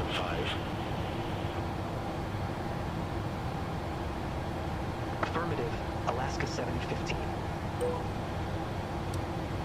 Alaska 7015, Anchorage approach. Altimeter 2954, expect the RNAV runway 15 via Tager. Altimeter 2954, expect the RNAV runway 15 via Tager. Got 1,000 to go. Alaska 715. Coming up on 10,000, I'll get our landing lights on.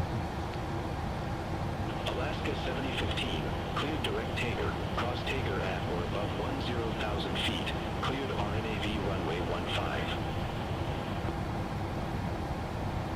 Cleared direct Tager, cross Tager at or above 10,000 feet. Cleared RNAV runway 15, Alaska 715.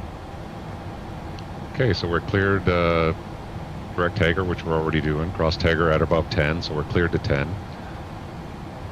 And we're clear to the approach after that. So what I'll do is once we pass Tager, I'll set 3,000 feet and we'll continue descent, and then we're clear for the approach.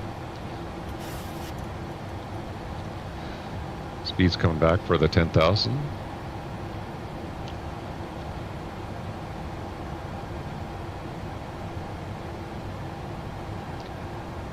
Anchorage departure, November 4891 Zulu, 600. Looking at the wing there, I don't see any icing on it. November 4891 Zulu, welcome back. Continue. Continue, November 4891 Zulu.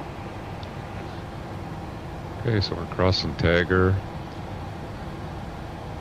And we'll kind of clear the, I'm going to put the weather radar on here, see if we get any weather around here. Yeah, we do have some stuff going on. So we're cleared past Tager there. We can go down to 3,000 feet according to the chart. Hit Alta intervention because we're getting above the path here. I'll get the speed brake out to help me get down. See, we're getting in some weather here.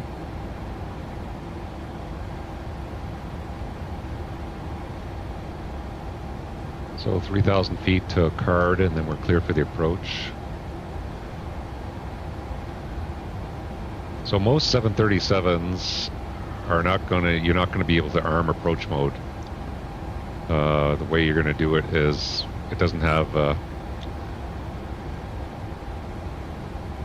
approach navigation for RNAV approaches. I think it might be an option, but I don't think we're back on the path now. So we got 3,000 feet, we're back in VNAV path. So normally what you do is you just set your altitude to usually field elevation or minimums for the approach here, and then you just fly LNAV, VNAV all the way down, and then when you get to 1,000 feet, then you put your misapproach altitude in. And once you're established on the approach, it knows not to that when you change this to your misapproach altitude, it knows to keep flying the path down. The other options, if you have integrated approach navigation option on the plane, I don't know. I've never flown it on a 737, so I don't know if it's available, but I think it is on the newer planes. But then what you can do is just hit approach mode, and then it'll just arm like it'll arm for the final approach course and the final approach glide path. Alaska 623. Just like an ILS. 14,400 with information uniform. Yeah, this weather's getting pretty spicy. Alaska 623, Anchorage approach. Good day. Altimeter 2954, expect the visual approach runway 15.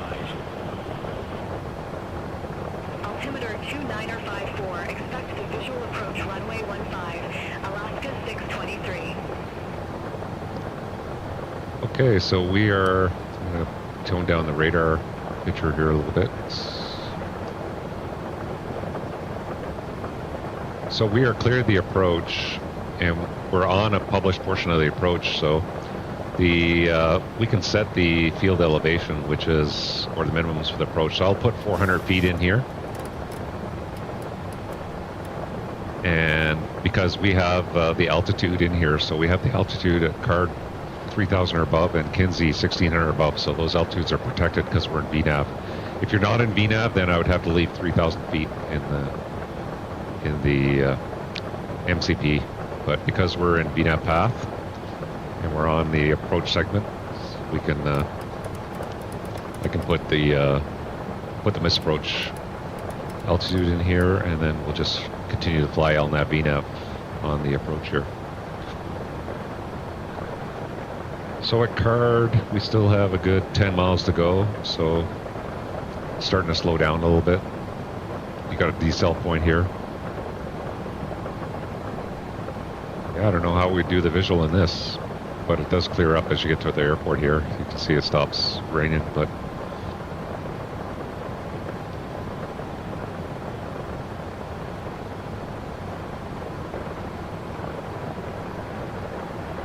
pretty good wind right down the pipe right now.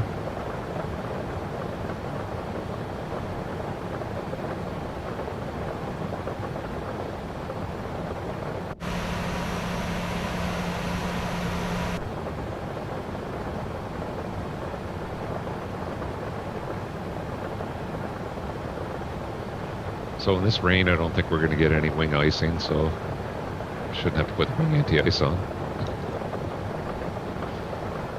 We're below 150. I'm going to put flaps 1 just to get the speed back a little bit. And because we're in VNAV, it will automatically, because the speed window is closed right now when you're in VNAV, so it'll automatically bug to the flap 1 position. Starting to see the ground there?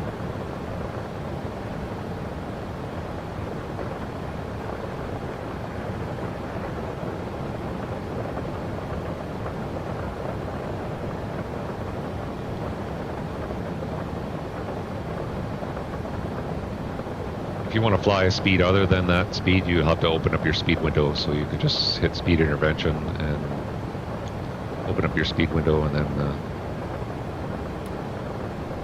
fly whatever speed you want. Departure, Acer 970, good day, 1,300 feet. Acer 970, Anchorage departure, radar contact, climb maintain 10,000 feet, altimeter 2954. So I'm going to update my speed. 131 now will be our new speed. Acer 970, clear direct Cassie. Resume all navigation. Clear direct Cassie. Resume all navigation. Acer 970. So we're on the path, VNAV path, looking good. November 4891 Zulu. About 5. Heading 085. And we'll get a report established. Heading 085, November 4891 Zulu. Alaska 715, established on final approach. Alaska 7015, affirmative.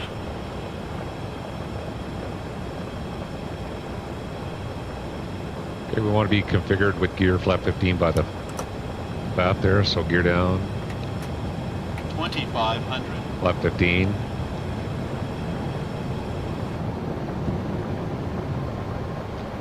Speed. And we'll do the landing checklist of the flaps. So engine start switches are continuous. Speed brake is armed. Landing gear is down. We're holding the flaps. Should switch us over to tower here momentarily. Starting to see the runway up there.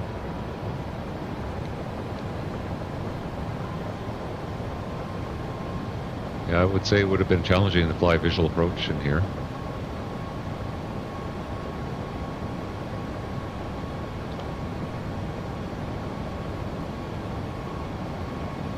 So we'll get flap 30. Target, I'm probably going to want to add a bit of speed here. So I'm probably going to want to open up the speed window and probably fly. I'll add 10 knots for now for the winds. We'll see what the final winds are, but Alaska 7015, contact Anchorage Tower 118.3. complete the landing checklist. Flap 30, green light, landing checklist complete. Over to Tower 118.3, Alaska 7015. Have a good afternoon. Anchorage Tower, Alaska 7015, RNAV runway 15. Alaska 7015, Anchorage Tower, continue. Wilco, Alaska 7015. We'll continue.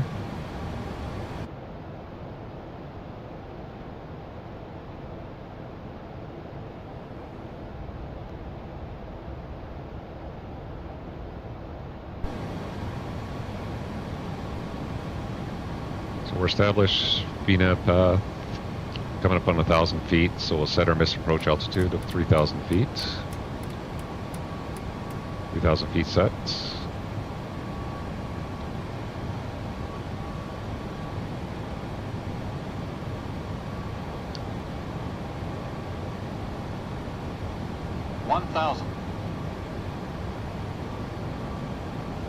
We've just been told to continue so far. We haven't been cleared to land. Maybe he's going to give us a go around.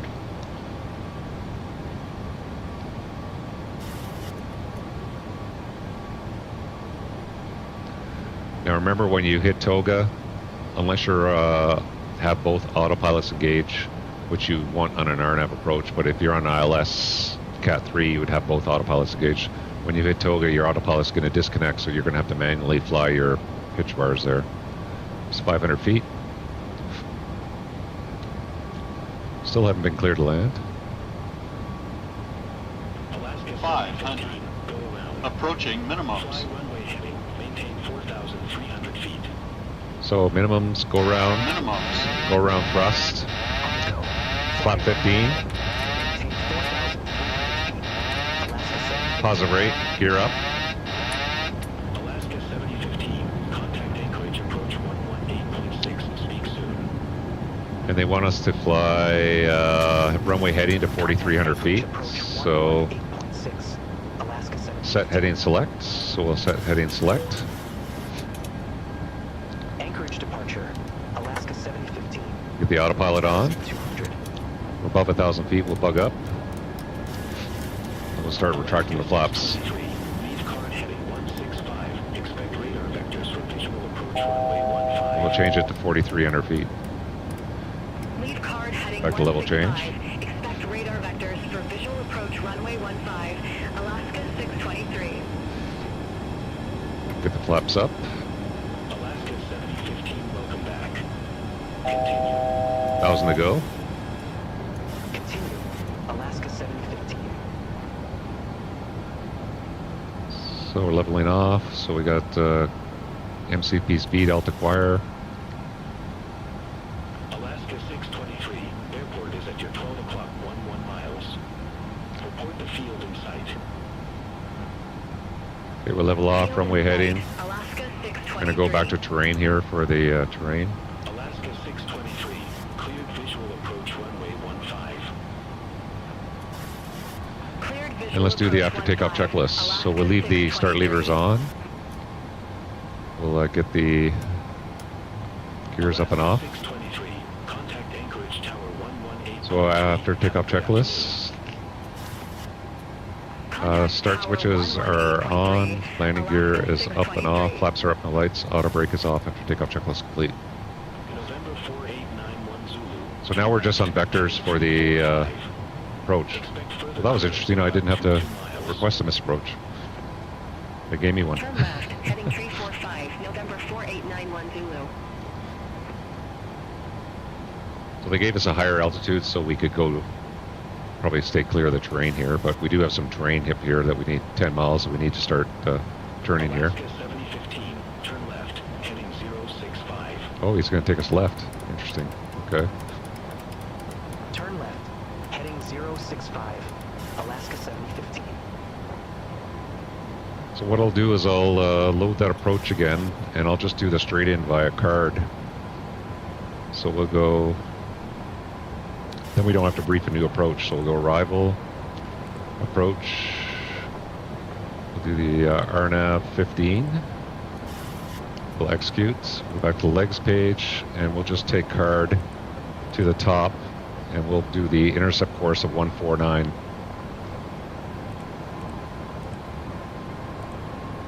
We'll execute that. So now that'll put the approach back in for the RNAV again, so we can do the same approach.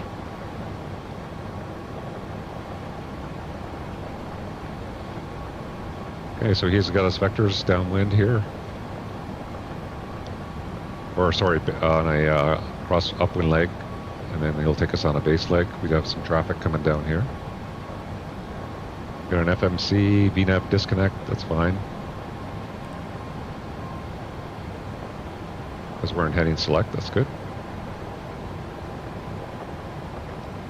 So you see what I mean on the misapproach? It gets really busy there.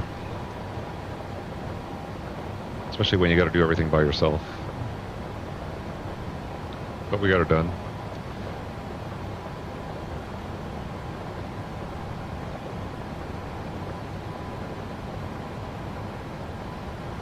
Okay, so we'll set up, we'll do auto brake 2 again. We'll do ref 30 again.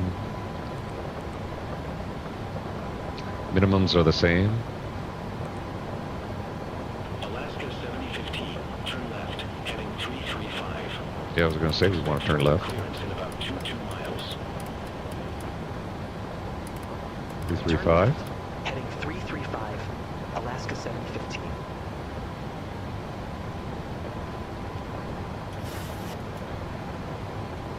Yeah, it does take us quite close to the terrain here. I think in real life they'd be taking us to the right side.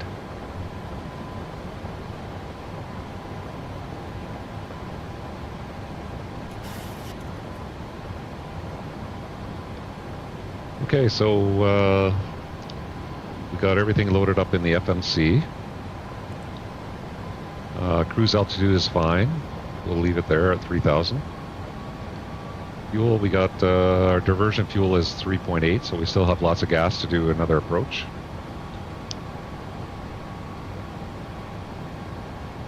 And I think we approach briefing will say is the same as last time. So what we'll do is we'll just do another descent checklist. So descent checklist, pressurization, land altitude is still set. Recall is checked. Instruments are still set. We have no nav aids required for this approach. Landing data is VREF 30, speed 131. Continue. Auto brake is 2, and approach briefing is complete.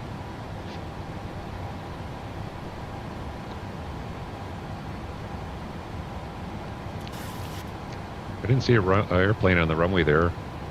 Wonder why it gave us a go around.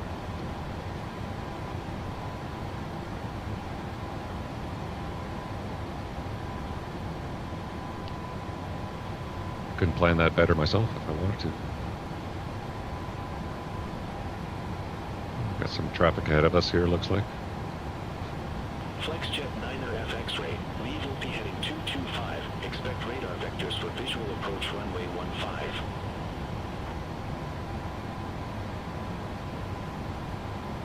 Lead on P heading 225. Expect radar vectors for visual approach runway 15. FlexJet 9er FX ray. We'll take the visual if he gives it to us, I guess. FlexJet 9er FX-ray. Airport is at your 10 o'clock 11 miles. Report the field in sight. That's the U.S. Air Force Base here. We have the field. FlexJet 9er FX-ray. Can't remember what it's called, 9er FX-ray. Cleared visual approach runway 15. but they have Raptors based out of there. I remember. Visual approach 15. FlexJet 9er FX-ray. I remember when I was in Anchorage, those things would be loud Alaska when they're taking off. Turn left, heading 325. Turn left, heading 325, Alaska 7015. One guy ahead of us here. FlexJet 9er FX-ray. Minimum approach speed. Minimum approach speed, FlexJet 9er FX-ray.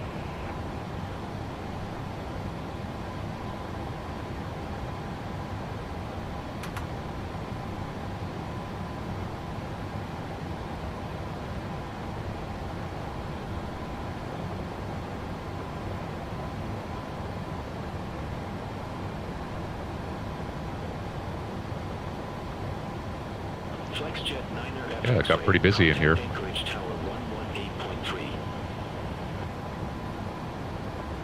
Contact tower. At least I got my FO doing the radios for me here. FlexJet 9er FX-ray.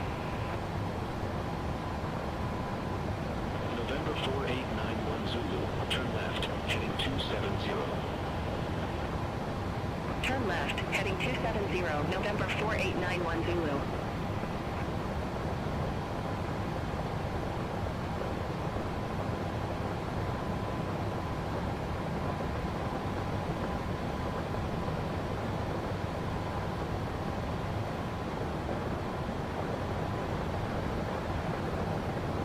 Okay, I know all the up here it's good for terrain, so I'm gonna go back to weather. Heading 345.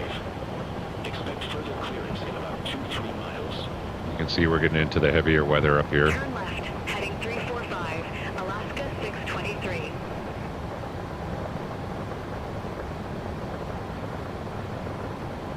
So maybe I'll request the RNAV approach again. I'm not gonna do a visual approach in this weather.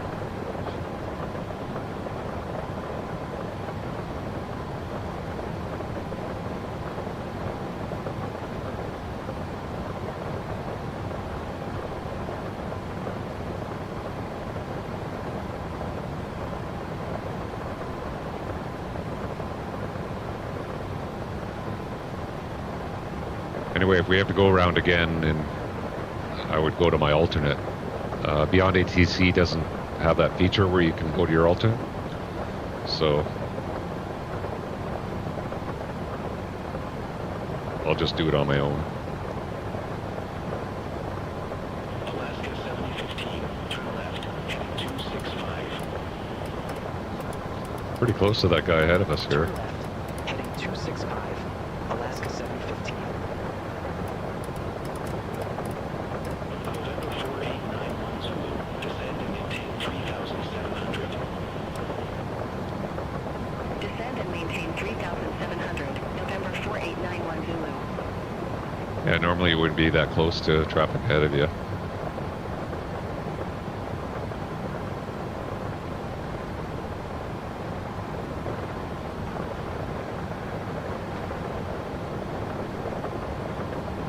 And I just fly at my bug up speed. I don't need to go any faster.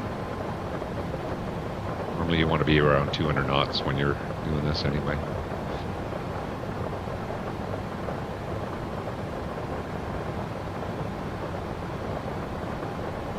Yeah, that's really close. 2.5 miles from the traffic there.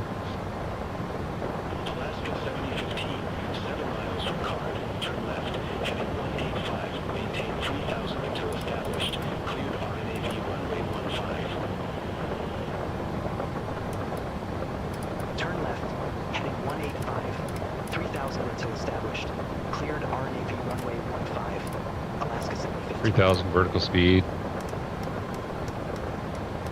Whoa, 500, 600-700 feet per minute. Anchorage departure. And heading 185. X-ray. Good afternoon. 700. FlexJet 9er FX-ray, welcome back. Continue. I don't know what this guy is here.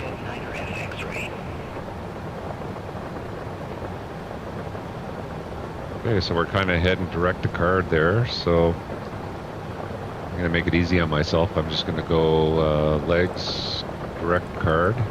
Let's do that. I'll put in an LNAV. We have card 3,000 feet or above, so I'm going to set, well, I'll wait till we're by it to set field elevation. I'm going to go flaps 1.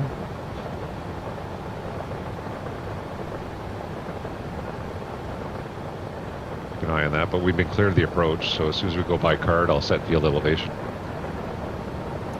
I'll go back to VNAV. That will automatically bug my speeds for me. So we have VNAV path and LNAV, and we're looking good for the approach again.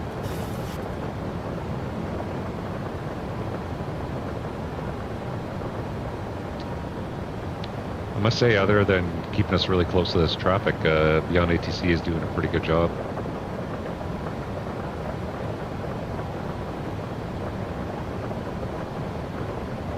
That guy is hardly moving. I don't know what he is.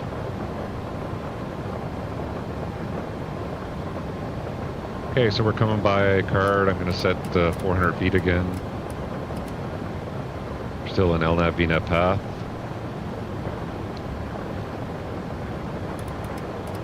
Runway heading in. Speed is good. Yeah, so try this approach again. Hopefully we can land this time. Like I said, if I have to go around, well, we probably have enough. The reserves were 3.8, so we do have enough for another approach. You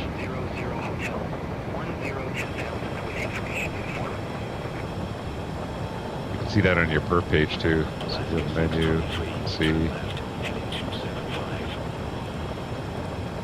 Perf page, reserves 3.8. Okay, let's finish configuring here. So we'll flap 5. Anchorage approach, altimeter 2954, expect the visual approach runway 15. Altimeter 2954, expect the visual approach runway 15.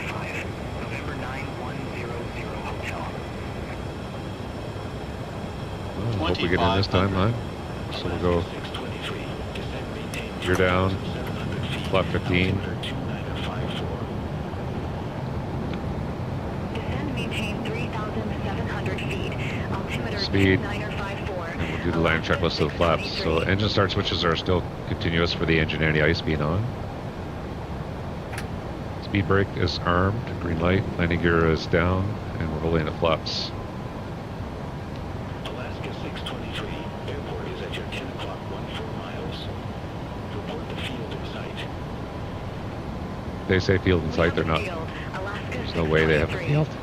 Alaska 623, cleared visual approach runway 15. Cleared visual approach 15. Alaska 623. I don't see any traffic ahead of us on TCAS. I don't see anybody on the runway, so we better get the landing clearance this time. Well, let's go flap 30. I'll open up my speed window and I'll set 141 again. And complete landing checklist. Flap 30 green light. Landing checklist complete. Still haven't switched over to tower.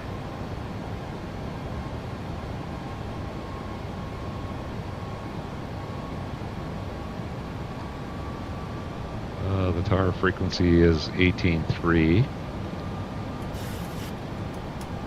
So I'm going to switch myself over to tower and we'll just make that call report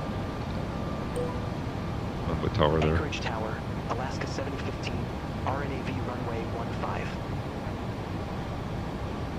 Alaska 7015, Anchorage Tower, continue. Roger, Alaska 7015. Okay, we're coming up about 1,000 feet. Set the misapproach altitude of 3,000 feet. And I don't see, runway looks clear, so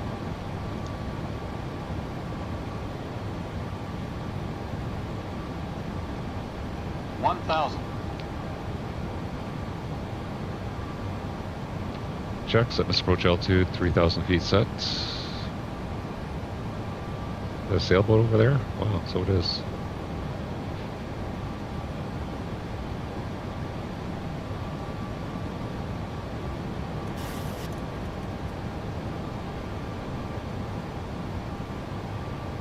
It's clear to me.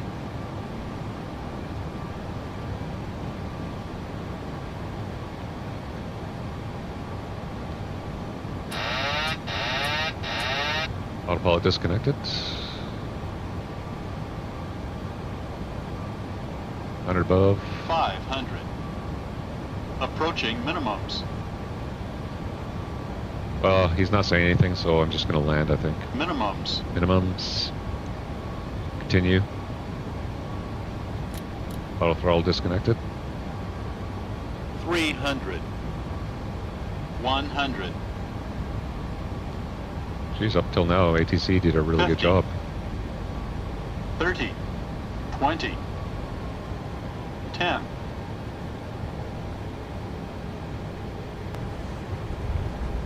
Touchdown, reverse, speed brakes up.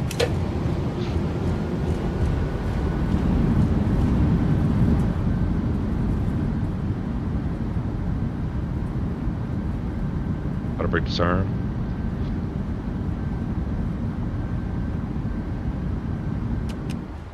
$60 knots.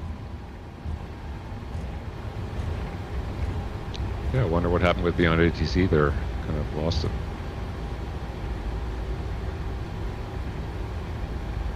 And we'll exit at the high speed here. Well, welcome to Anchorage.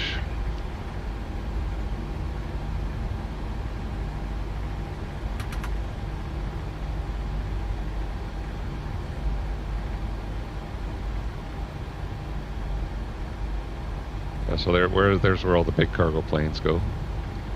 Over to the left here.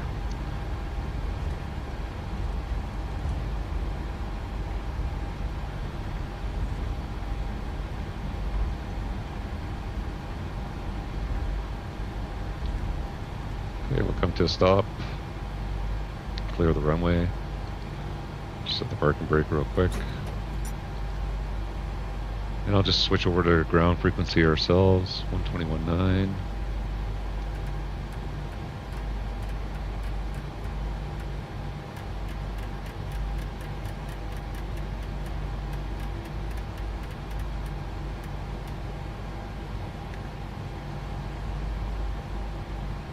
Oh, no.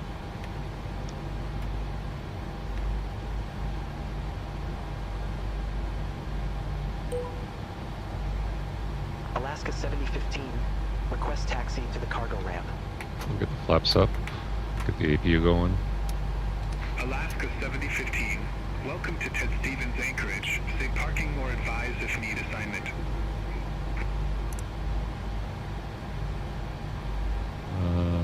What ramp? 103. Request ramp 103. Alaska 7015. Alaska 7015. Ramp 103 taxi via Mike. Romeo, Victor, Echo, Kilo. Ramp 103 via Mike. Romeo, Victor, Echo, Kilo, Alaska 715.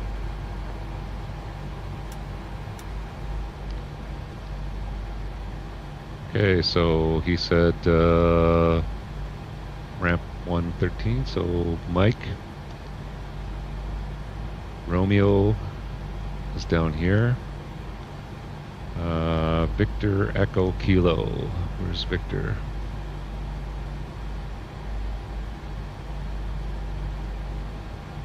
Mike, Romeo. As far as I can tell, it's just Kilo. Is there 32? Contact Anchorage Tower 118.3. Yeah, so I'm just going to do that. Over to Tower 118.3, Ace Air Tree 2. Have a good one. Like, this is a pay-wear scenery, so, I mean, the coding should be pretty good. So Mike, Romeo, they say Victor, Echo. But Echo's right here. Where's Victor?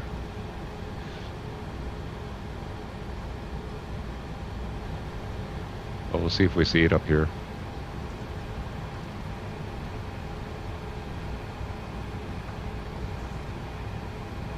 Alaska 623, gate Charlie 2 taxi via Mike, Romeo, Victor, Echo. Oh, they want us to go the other way. Gate Oh, I'm just going to go Charlie this 2 way. via Mike, Okay. Romeo, Victor, Echo, Alaska 623.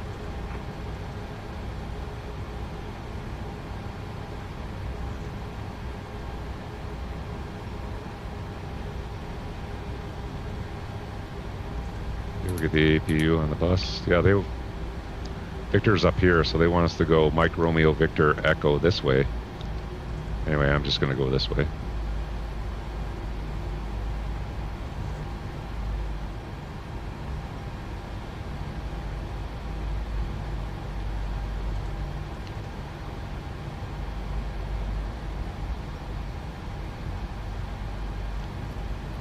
Put GSX, see if they can actually pick that spot for us.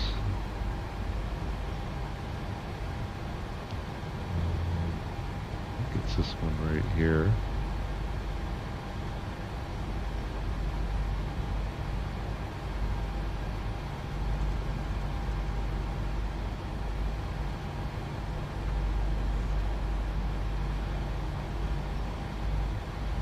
Yeah, we'll just take Kilo.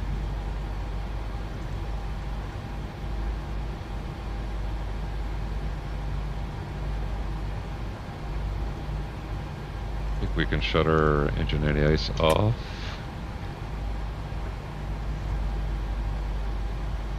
We can go off. So let's do the after landing checklist. Stab trim is reset.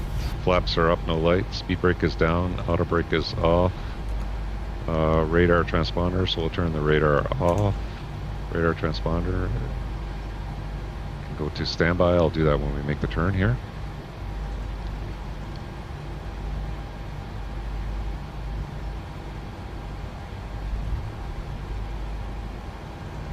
Sorry I haven't been following the chat, been pretty busy. Yeah, I'll let you have a look at delivery in a second there.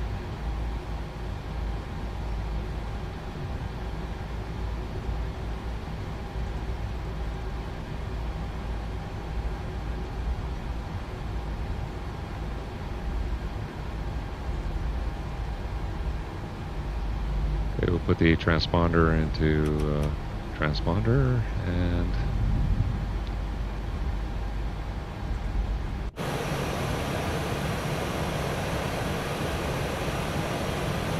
there's the livery.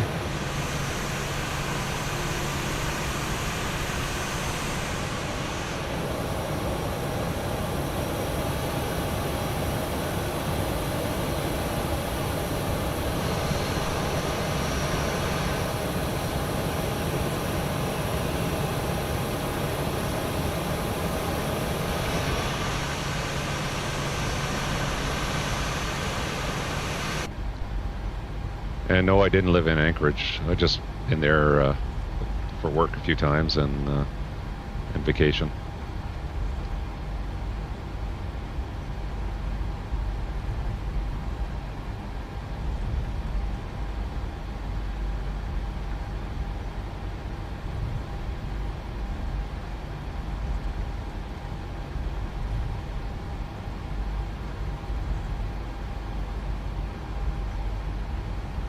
Chris, you asked if my APU bleed is on. Nope, it's not on. You wouldn't shut the APU bleed on till the engines are shut off. Otherwise, you're going to have a dual bleed. So you don't want APU bleed to be on while the engines are running. And if it is on, you have to keep the engines at idle. You can't add any power.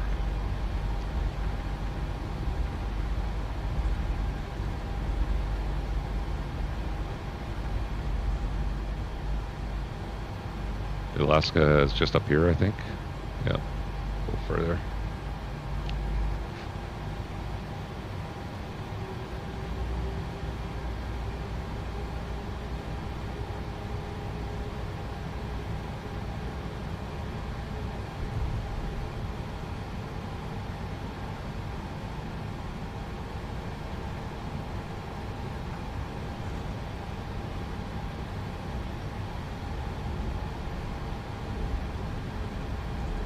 Yeah, so that was a bit of a workout.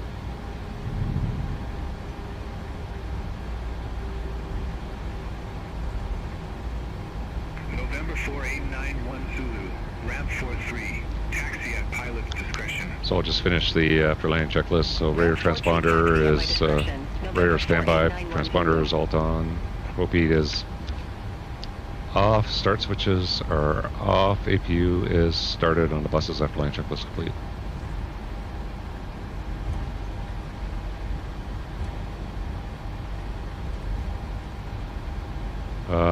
Hey Chris, no I don't live in Anchorage, but I would imagine it's pretty expensive to live here.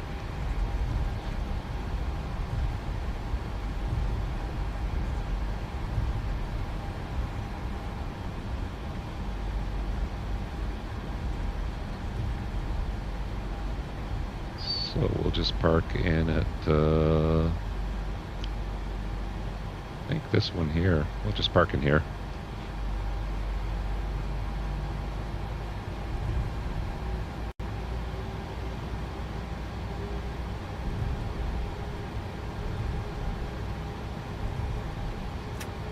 Taxi light off.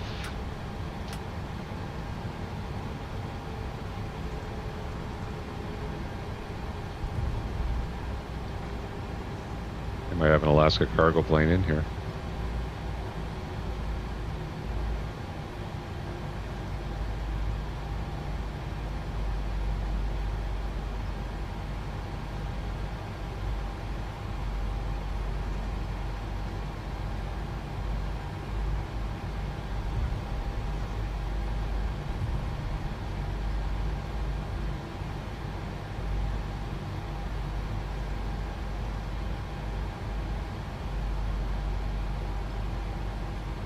Just pull over at this spot here.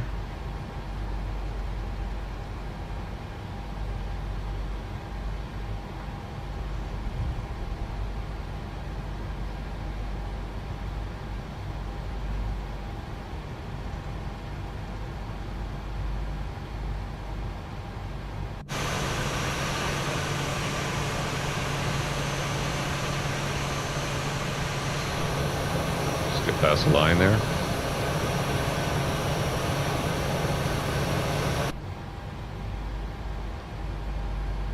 We'll set the parking brake. Transponder can go to off. We have APU on the buses. We can go cut off on the engines. No passengers, but we'll turn the belts off. Start switches are off, and this is when you put the bleed on. So you put the APU bleed on to get air now. And we'll leave the hydraulic pumps on for the cargo door.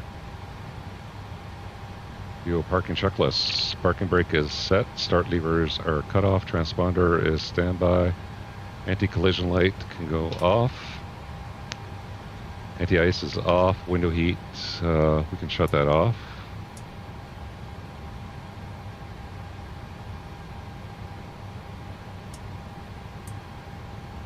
And iris mode selectors, we'll leave them on for now. Parking checklist complete. We'll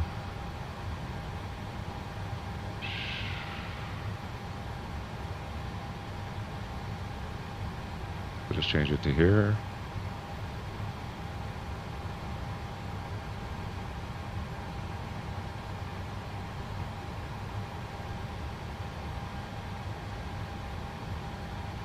And we'll request deboarding.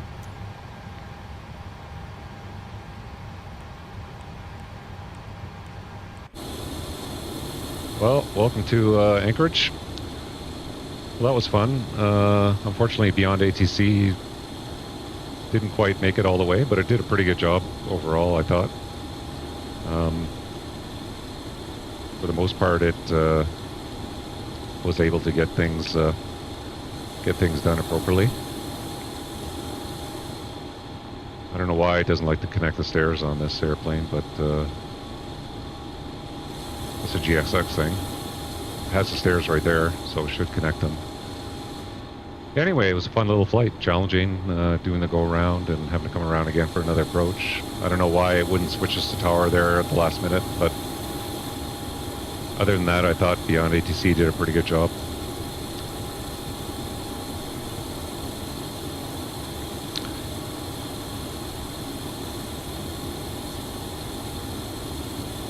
No, it's not auto bleed, Chris. You have to do the bleeds yourself. So the bleed air system is all controlled through the pressurization and bleed air panel up here. So you control the bleeds. So you get bleeds off of the engine, the APU, and then you got your packs up here. So there's no auto switching of the bleed air.